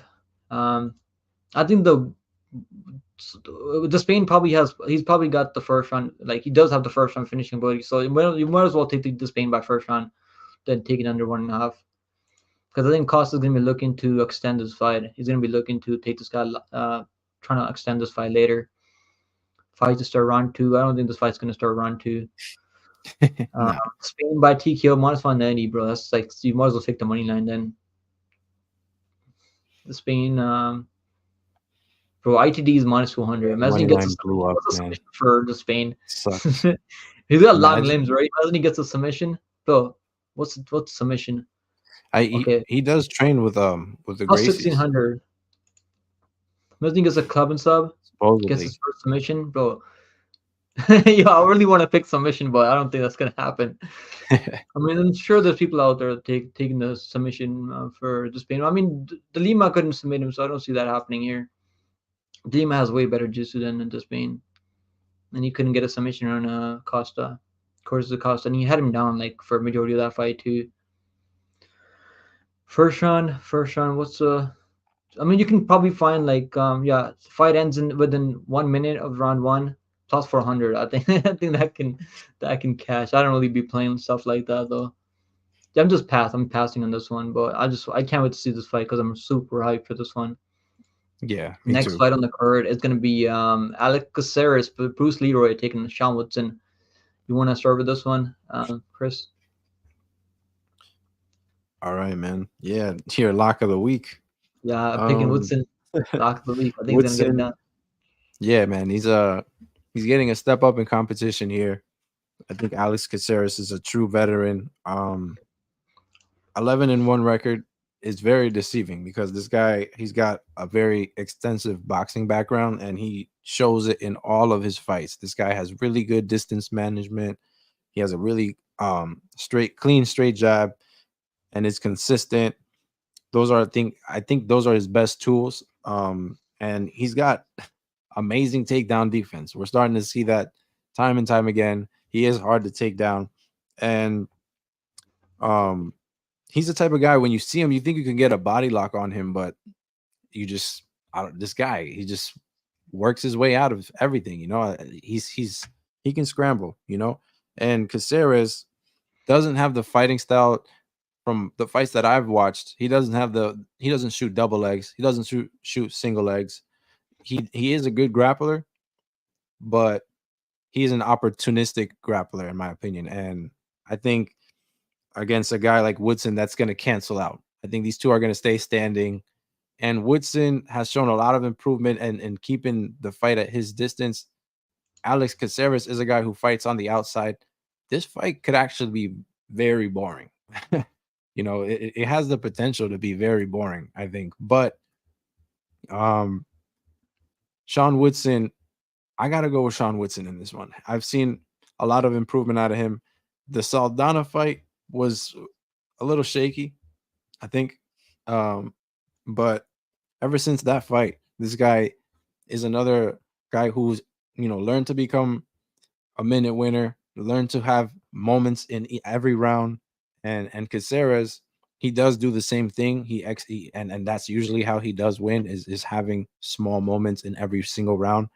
But Woodson, much I just like the streak that he's been on, and I think that the distance management is what's going to play a huge role here. If he keeps it at his distance, keeps landing the jab, that's going to show the judges that the guy's clearly the guy who's winning these rounds. And He's I also think this fighting fight his does go hometown, to decision. So St. I think Louis. it does go to decision. So give me give me Sean Woodson, man. They're both very durable. Give me Sean Woodson to get this one done. Yeah, I think I'm pretty confident Woodson. I think he's gonna pull it through.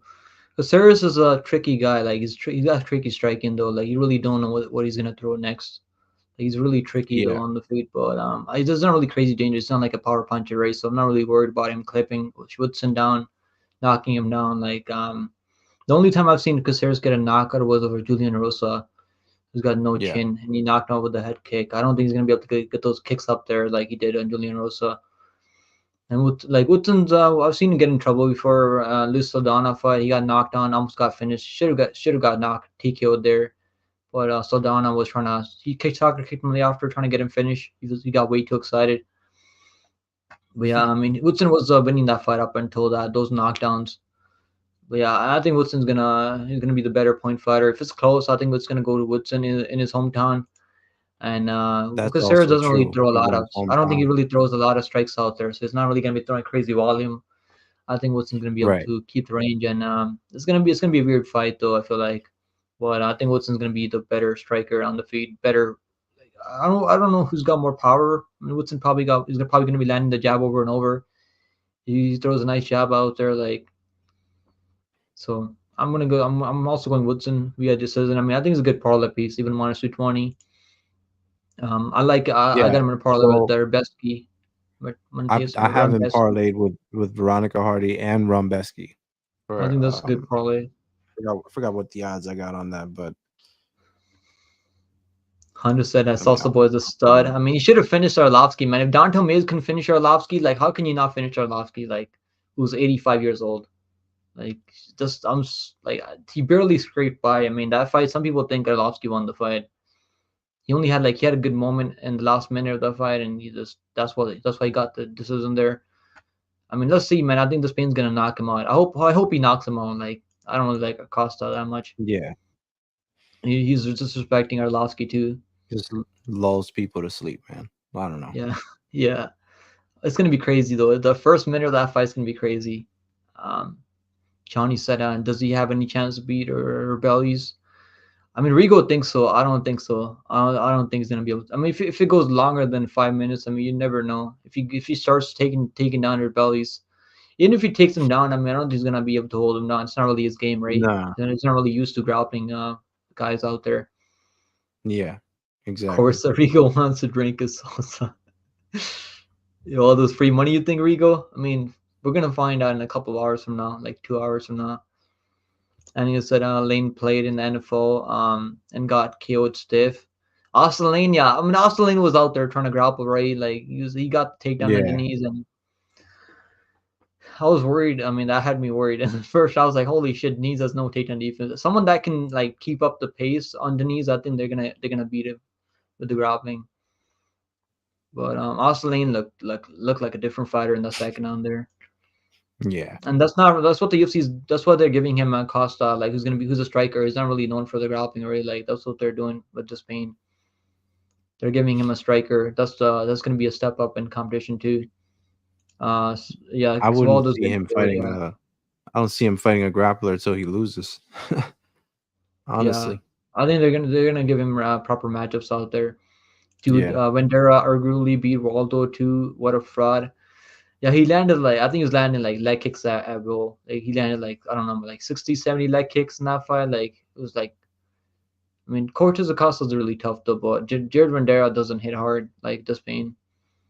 What's going on, Hunter? And just said, pick up my boy. How long you think you would last with the Spain in the bro? Bro, you're fucking crazy. You think I want to fight this guy? You're crazy, bro. I'm good. I'll just fucking watch Costas Costa go out there and do what he does. Um, bro, I probably wouldn't wake up from the coma if he knocked me out. Like he would knock me out for sure. Like he would knock every each one of us out cold. I mean, Cliff said, Yeah, I'm I nervous for agree your with you. lock of the week pick him. He was getting worked by Saldana.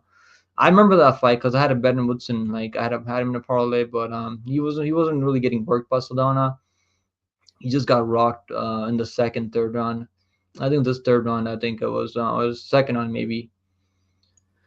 Saldana, like I think Saldana has way more power than Caceres. Caceres couldn't even put Pinedo away, who's a grappler, like not really known for striking, and they're going like it was a very competitive fight. Pinedo fight was very competitive.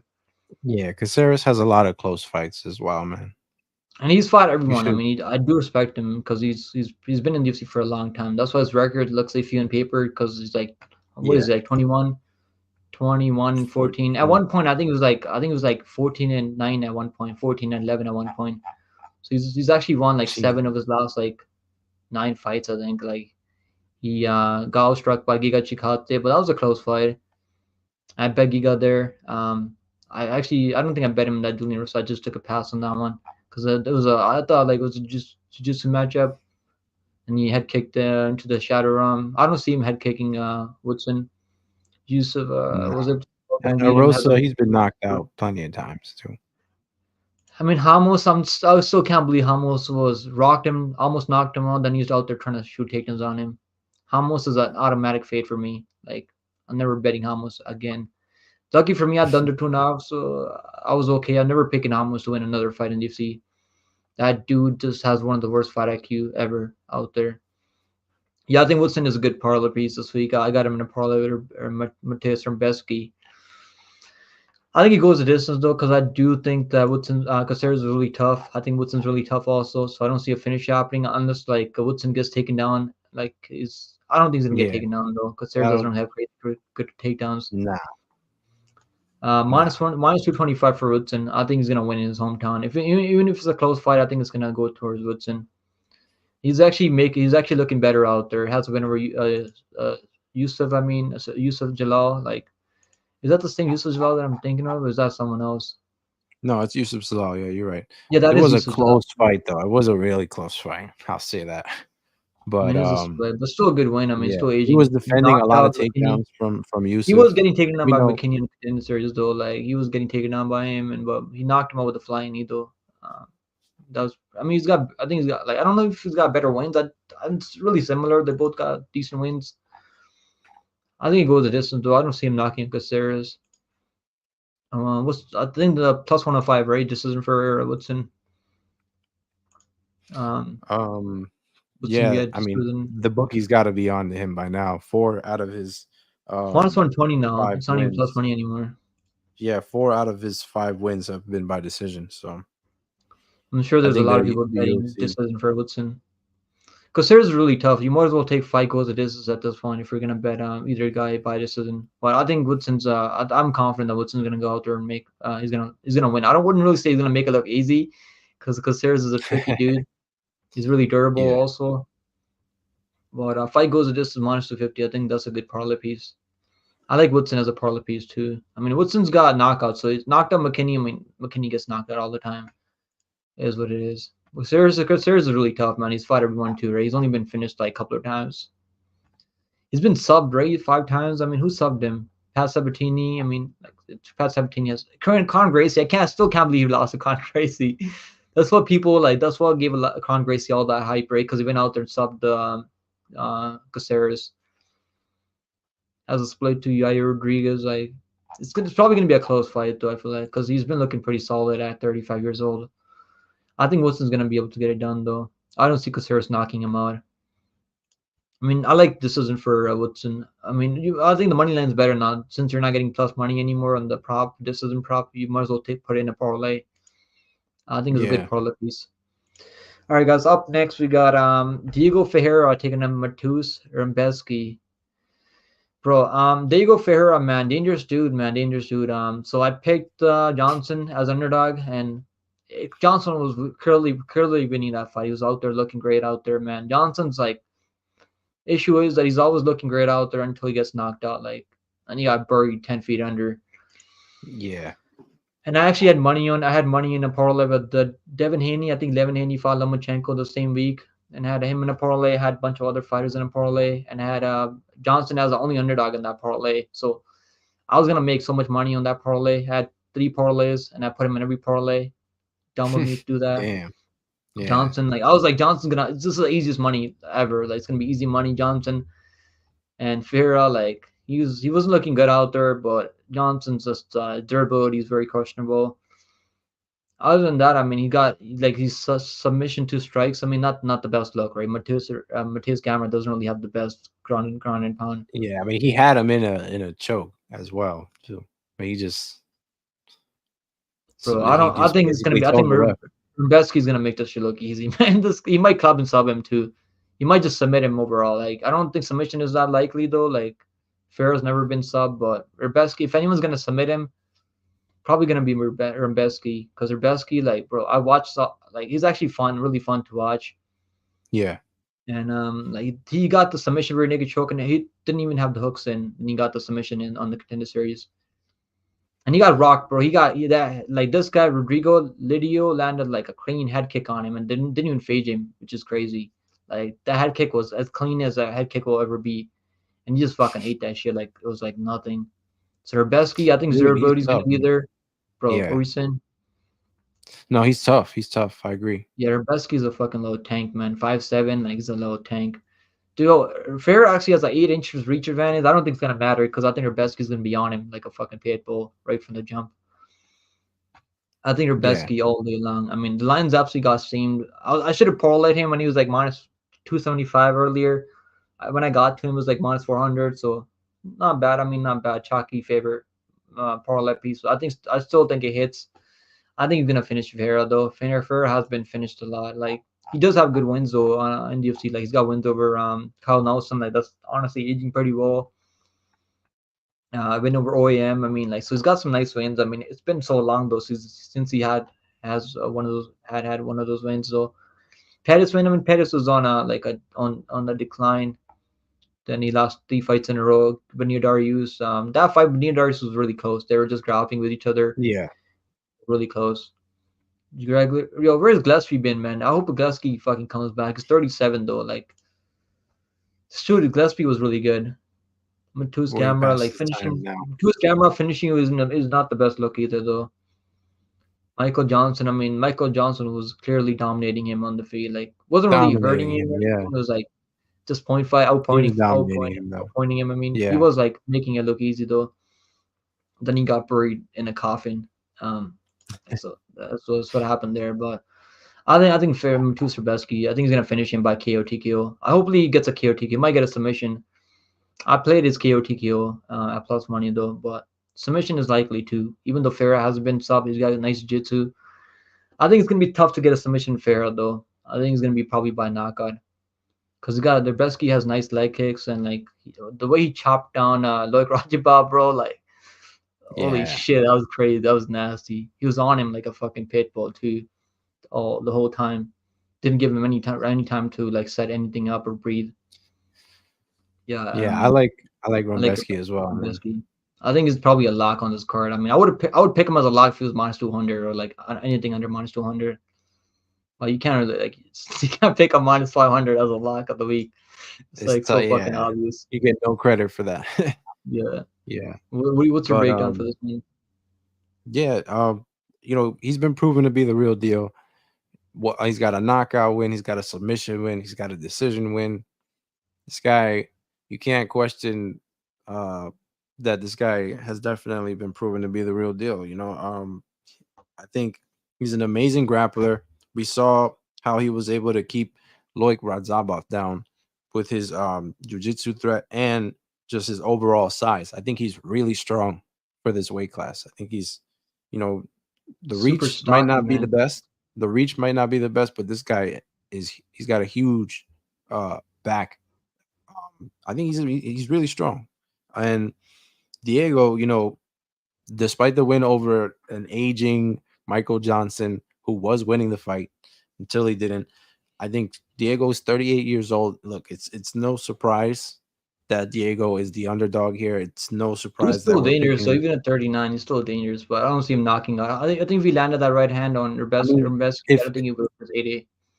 if Michael Johnson would have just kept doing what he was doing, he'd be 4-1. I mean, a 1-4 in his last five. So Yeah. that's really not a good look. And like I just think, Diego, he's got a well-rounded game. He's gonna be a submission threat if Rumbeski is sloppy on the ground. But I think the size of Rumbeski, he's got a good offensive wrestling. He's a good grappler himself. He's gonna be aware, man. And I know Diego's always a threat, but I'm gonna go with the guy who's 7 years younger. The strength difference is there, and I just favor Rombeski to get it done, man. I believe in the hype. I believe in the hype of Rombeski. 3-0 in the UFC, got it done in all three different ways, and I've seen it all, man. I'm impressed with this guy. I think he could beat a 38-year-old. you know, 39, right? He's 39, I think. 39. Yeah, 39. Do you think he's gonna submit him or knock him out, or you think he's gonna go the distance?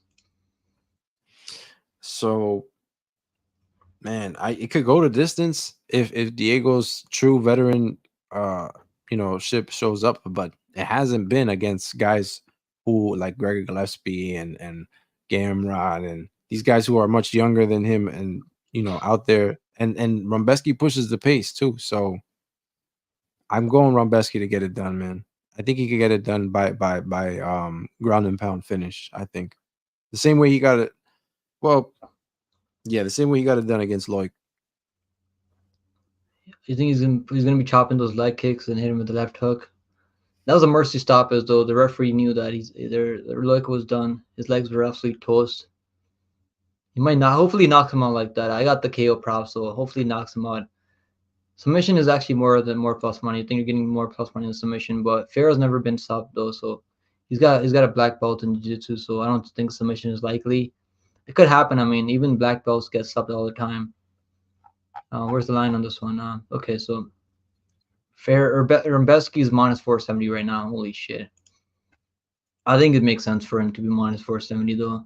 He's 19-1, man. So Yeah, this is the toughest test though in the UFC right now. 19-1, but he's out there I agree. taking care of business each and every time. Fight doesn't go this minus 250. I mean, Herbeski by TKO, so the lines actually come down a bit. It was minus 140, and I think you can still catch it at minus 140 in bet online. Yeah, I think the KO is more likely than the submission though, but you might as well take ITD if you're gonna bet the KO because he can get a submission too. He's got nice jiu-jitsu. He can get it submitted. Yeah, I think ITD is better. Yeah, ITD is But I we'll call it parlayed him. ITD. I think minus 500 is way Yeah, too it should far. be like I yeah. just I mean, it could be minus 800. I feel like, but I don't like the only way Ferreira's gonna win is by catching him like with something crazy. And I don't see that yeah happening. I think yeah I minus just 500 is parlayed him. still a solid prolip, even minus 500. Because I think he's gonna take care of business out there. Yeah, You guys are fucking funny in the chat. these guys, yeah, tripping. What's up, Andrew? Good to see you, Andrew. What's going on, Ty Bets? Make sure you guys go check Ty Bets, man. He does live streams all the time too. He said I'm great, Andy. Can't wait for Loma versus Cambosos. Is that tonight? I think that's tonight, right? I mean, I might go live if we're done with the UFC card early. I might go live for that. All right. Let's talk about the next fight now. So I'm gonna go with Rebetsky by TKO. You're going by TKO also, ground and pound. Yeah, ITD, we'll call it ITD, minus 150 for inside the distance for Rebetsky. I think it's still a good prolip piece in my opinion, even minus 470. It's chalky, but I don't see Pereira knocking him out like he did with Michael Johnson. And I don't see him submitting him. Like I don't see a submission happening from Ferreira. Ferreira's a dangerous dude though, so I mean, but I've been Rebetsky all day. I mean, all right. Next fight on the card is gonna be Alonzo Menefield taking on Carlos Olberg, and you can start with this one, Chris. all right, man. Yeah, so I think I think it's wild that the last person to beat Menafield is William Knight. Like, isn't that crazy? The William Knight, man. Williams was on a run though But back then. we can officially say he's not the same fighter. He's a completely different version now. Um, the wins he has prior to Dustin Jacoby, I don't think they hold much weight. But in that fight with Jacoby, we saw that it wasn't really going too well for Alonso in the first round, and he just has that one touch power though, man, and you can't count him out of any fight for that reason. He makes some mistakes sometimes. He'll clip his opponents and then look to grapple. I've seen that out of him before. The fight IQ out of him is not the best. I'll say that. Um, but he's a savage when it comes to having that one touch power, and I credit him to that. But I think he's got a tough fight here against Carlos Ulberg. He's 36.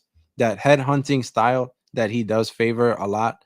Um, Against someone who's a lot faster than him, like Carlos Ulberg, I just think that Ulberg is not gonna be there to get hit. I know he trains at City Kickboxing. It's not like the best credited gym right now. They haven't been racking up many wins as they used to, but are known for having good footwork. They are known for having good speed, and that's what I've seen out of Ulberg in his fights. So I say he has those the really good skills to get it done against Menefield. He's finished 4 out of his last 5 opponents. I think he's not going to be there to get hit, man, and I think he runs away with this one. I don't know if he could finish Alonzo, but I know he could get it done by decision for sure. Um, I'm still iffy on whether or not he finishes Alonzo or not, but I think he gets it done by decision. I'll say Ulberg by decision for now. Yeah, Manfield's really tough, man. His last fight with Jacoby wasn't really trying to like sit on punches. He was just trying to like throw pillow hands. Jacoby has power, like when he's not worried about worried about worried about the power coming back his way from his opponents. I mean, like Murzakanov, like he was worried about the power from Murzakanov when he was out there trying to grapple Murzakanov.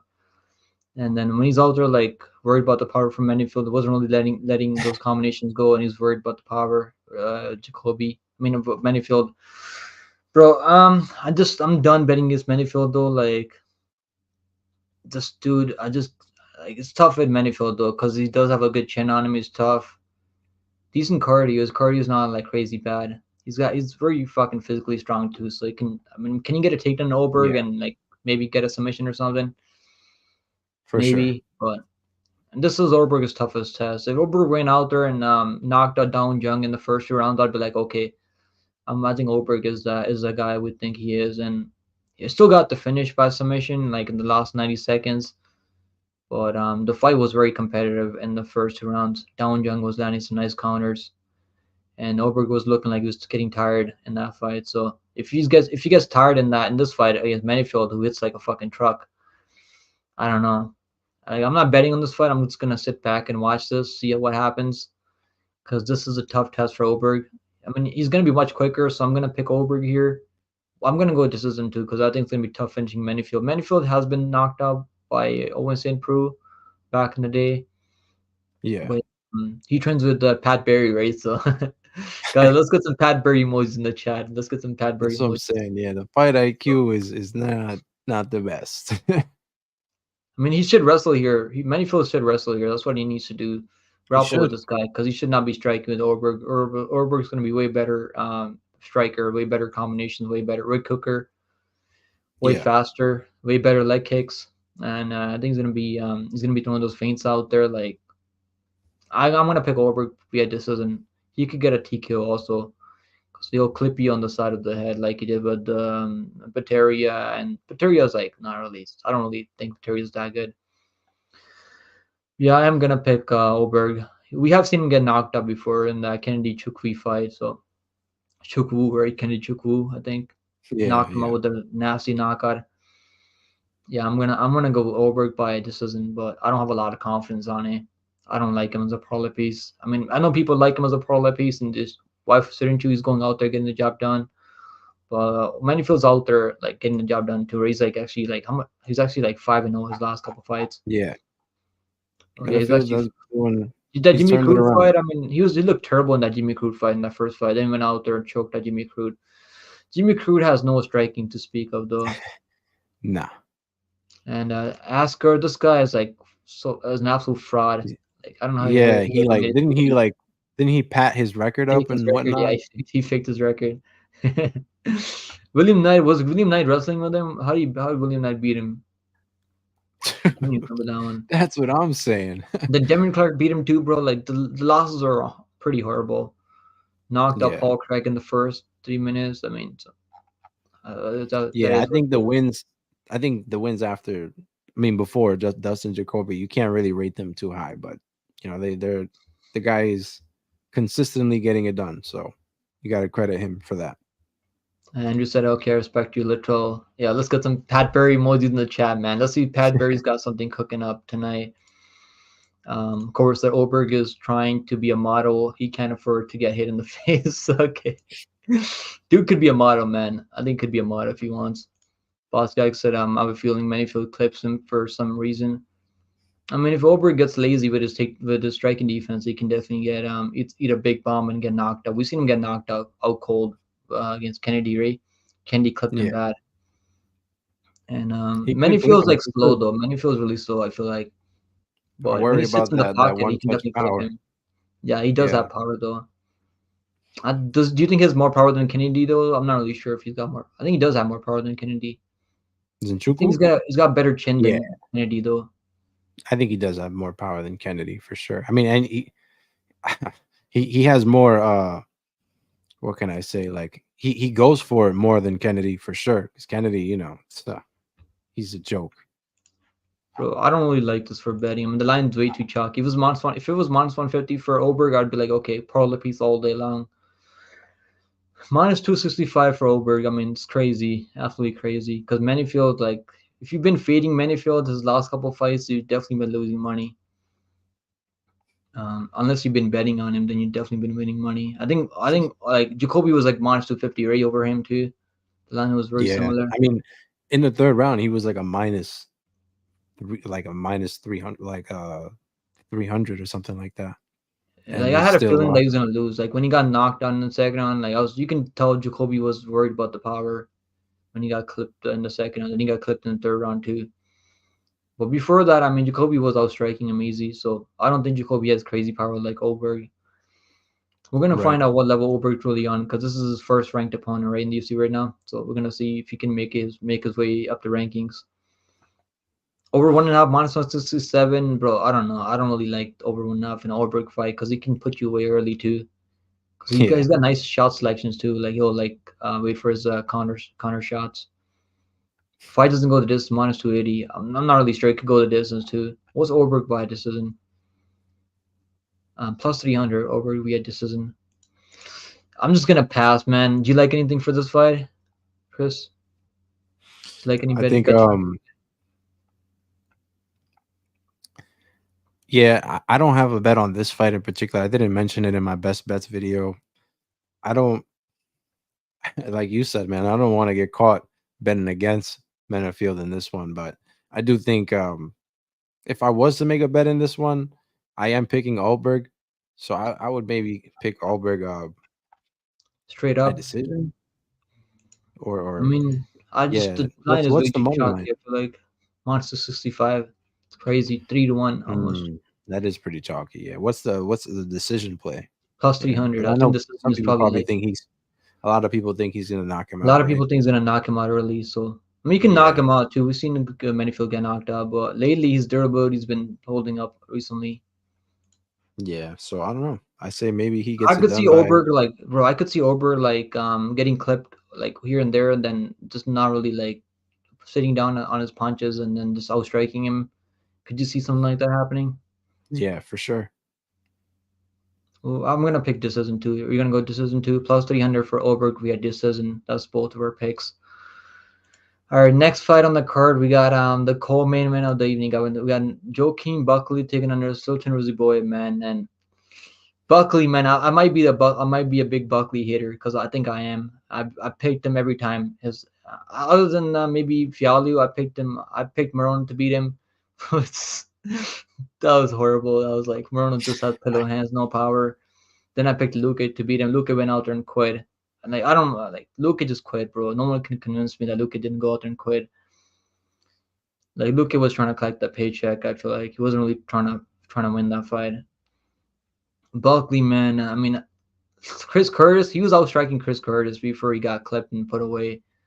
And then Nasruddin Imava fight. Nasruddin Imava was out striking Murley 2 rounds, banked the first round, then lost the third round. Imava was getting tired.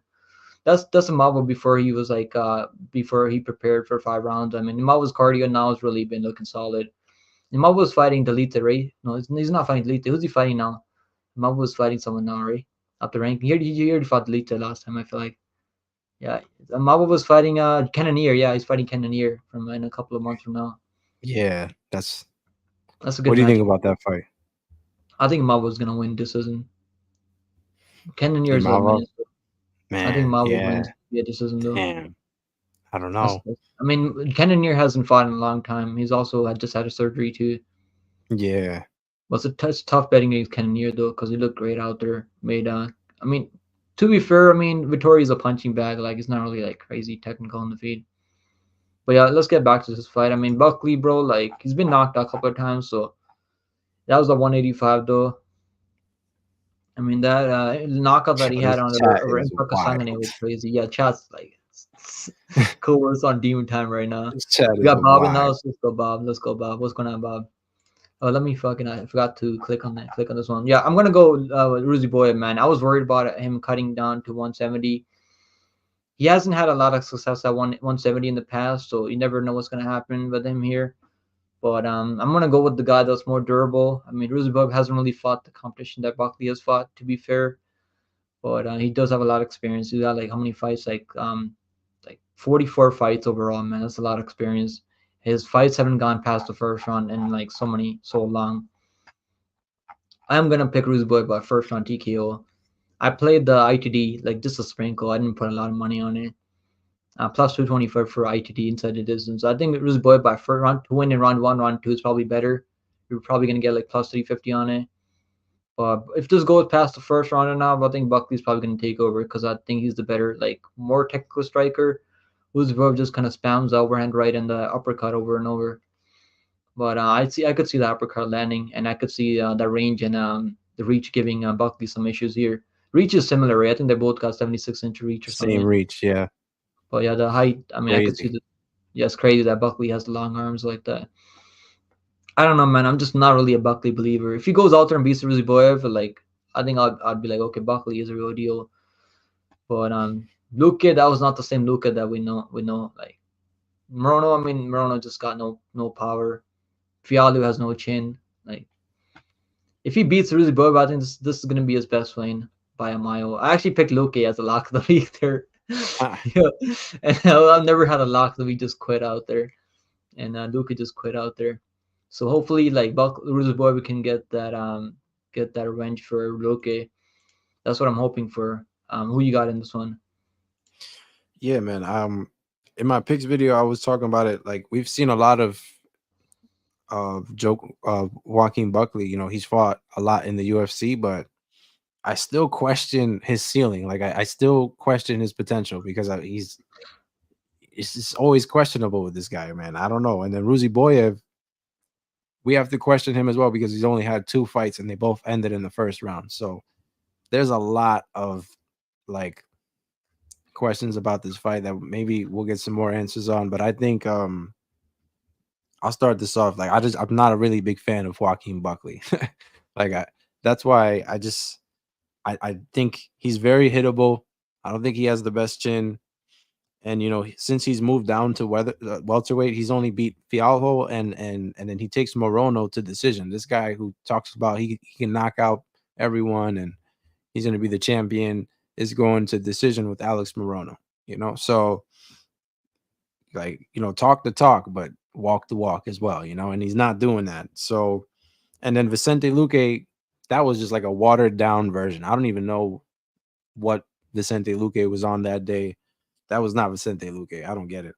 But my point is I'm just not convinced on Buckley, and you should be convinced on Buckley by now because he's fought 12 times in the UFC, but I'm still questioning it, man. And Ruzi Boyev, he has the same skills that Kevin Holland did, with the height and reach. He has all these. Nasruddin Imavov, another guy who's given Buckley problems with the height and reach. I just think these guys who are lengthy and tall, they give Buckley a problem every time. And I think Ruziboyev is a savage. He gets knockouts in there. So, you know, heavy hands. I'm gonna go with Ruziboyev as well, man. I think he gets it done here. I am believing in the hype of Ruziboyev as well, man, a little bit because I mean a lot of experience in there. Buckley has 12 fights in the UFC, but Ruziboyev has over 40 fights, period. So I mean, this guy, he's accustomed to being in the cage. He's not. I don't think he's afraid of the moment. I think he embraces it, and I think he's set up for an upset here in St. Louis for sure. Yeah, I like Rudy Boy, man. I think he's gonna go out there and knock him out in the first round. Hopefully, he knocks him out brutally. I just want to see Broccoli get chin like Kevin Holland did. This I mean, Kevin Holland doesn't really have crazy knockout power. He's got don't power, be but like I don't don't think be he's got. paranoid to interrupt. By the way, No, you're good. You get Chats is fucking trolling me right now. Yeah, I like Rizzy Boy, but I think Rizzy Boy knocks him out. I think he's a good underdog to bet on. I like him as an underdog this week. I just took his ITD prop. I mean, plus 225 for inside the distance. That's normally how he wins. Like he's got so many wins by inside the distance. I think knockout is probably more likely than submission. I could see like a club and sub. He's got like he's only won by decision once, right? Twice, and it yeah. hasn't he hasn't won by decision in a long time. Yeah, I think he goes out there and gets it done. Rizzy Boy of he's still underdog right now, right? I think he's still underdog right now. Um, let's see, Rizzy Boy of plus 110 for Rizzy Boy. I think I like the inside is more than. Do you like the money line or you like the finish more than money line? It's plus 150 I like now. the money line because he's still a dog, right? Yeah, Yeah, I'd rather just take the money line I mean you're still getting because plus he money can on the sub. money I think line. he can submit Buckley as well. I mean, he's got look how many submissions he has. 20 submission wins, dude. So Yeah, you he's know got this club, guy, a lot of he's well club and rounded. subs.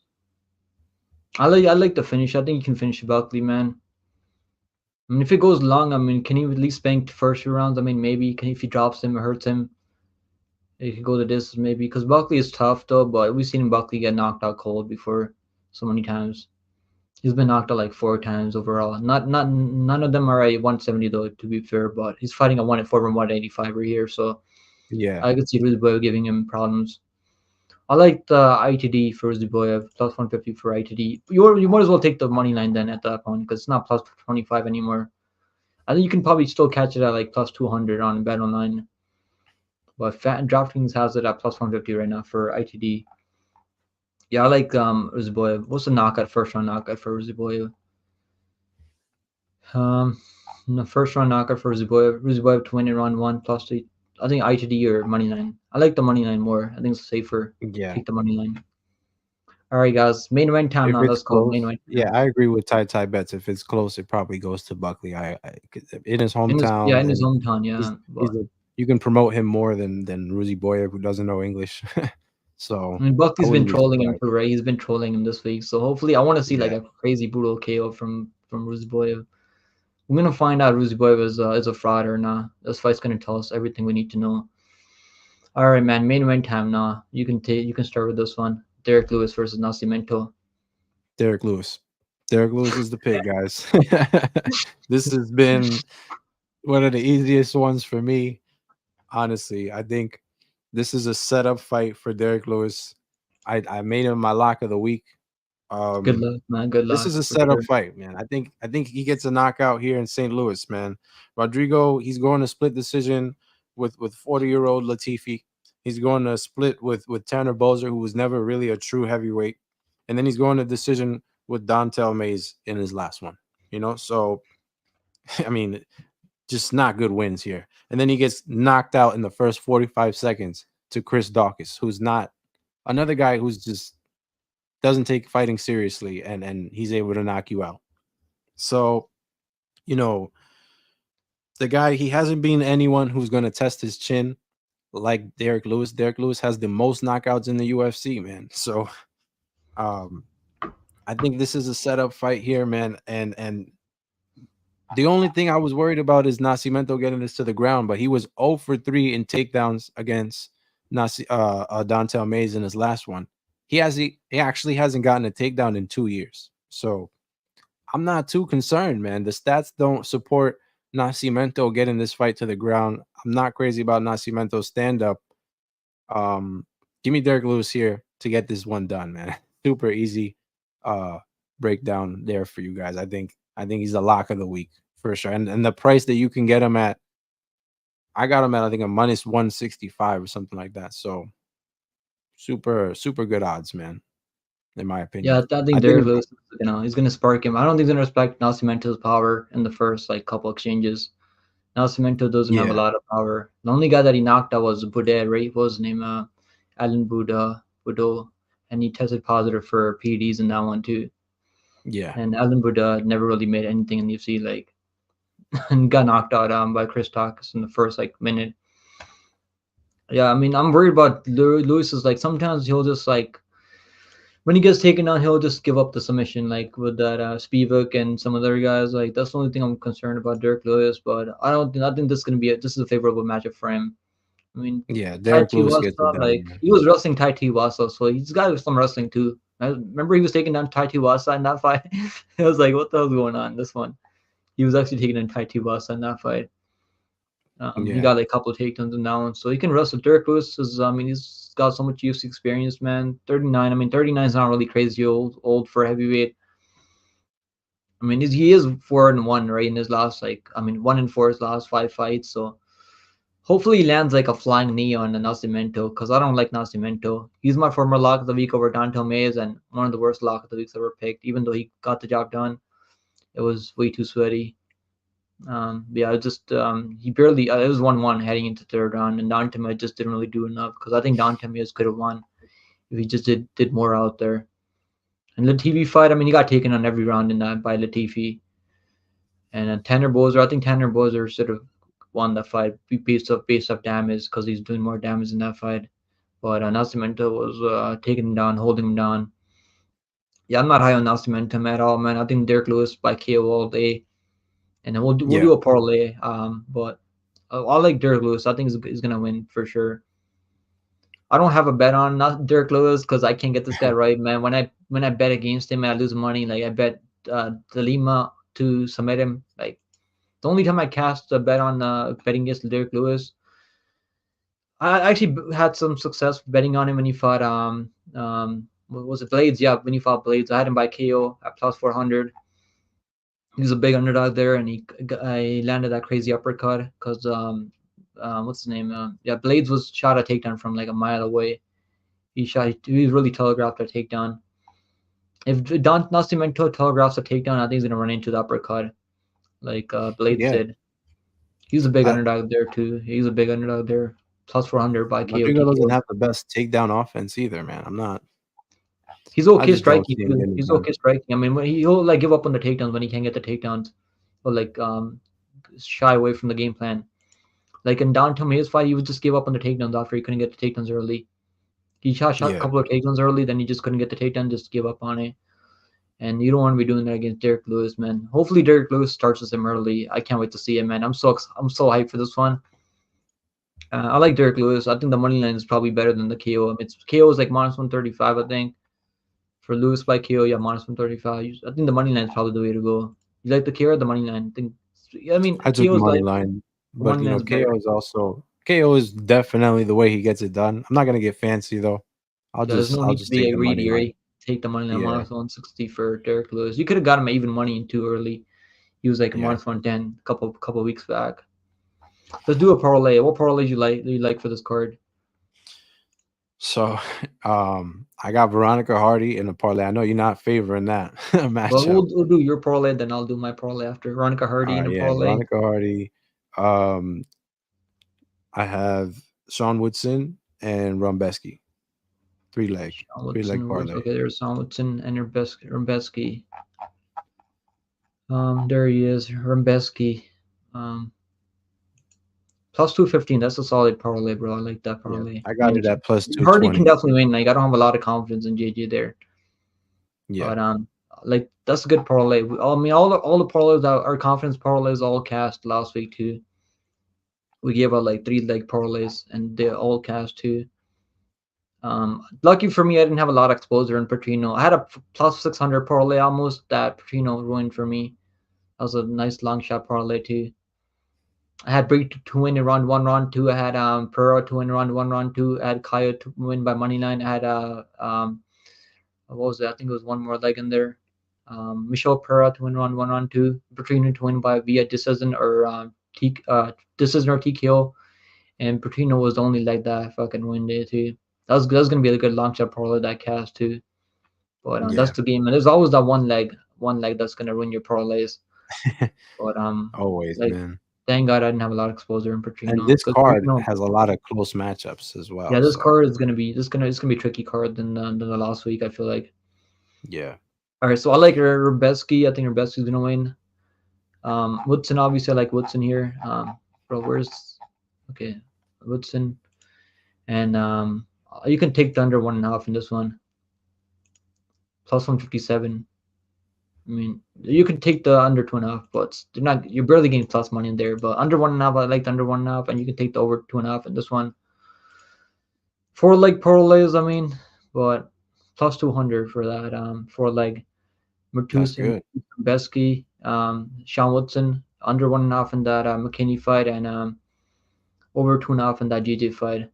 That's what I'm thinking for this card. But the props that I like for this card, I like Worship by TKO. I like Worship by TKO is like plus 110. I like Woodson via decision plus 105. I don't think it's plus money anymore. It's like plus 150. Might as well take the money line in a parlay now. And what's the other one? Parlays I like is Woodson and Derbeski, and you can also take the overs and unders in those fights. I like the over 2.5 and Johnson fight as a parlay piece too. I think that's gonna go over 2.5 rounds. Yeah, that's what I'm thinking. I don't have a lot of action on this card. I mean, but I think it's gonna cash. Those parlays are gonna cash. But yeah, that's the card, man. Make sure you guys go sub to our boy Chris Morrell, man. Go drop him a sub. Yeah, Guys, make sure appreciation, you guys go guys, man. drop him a sub. If you guys enjoyed the show that we do like every week, let's go. Make sure you guys go drop him a sub. Let's go. Hopefully, by the way, this is all banter. We interrupt each other. This is a stream. It Yeah, is what it is. it's a I don't know fun what stream. you guys are.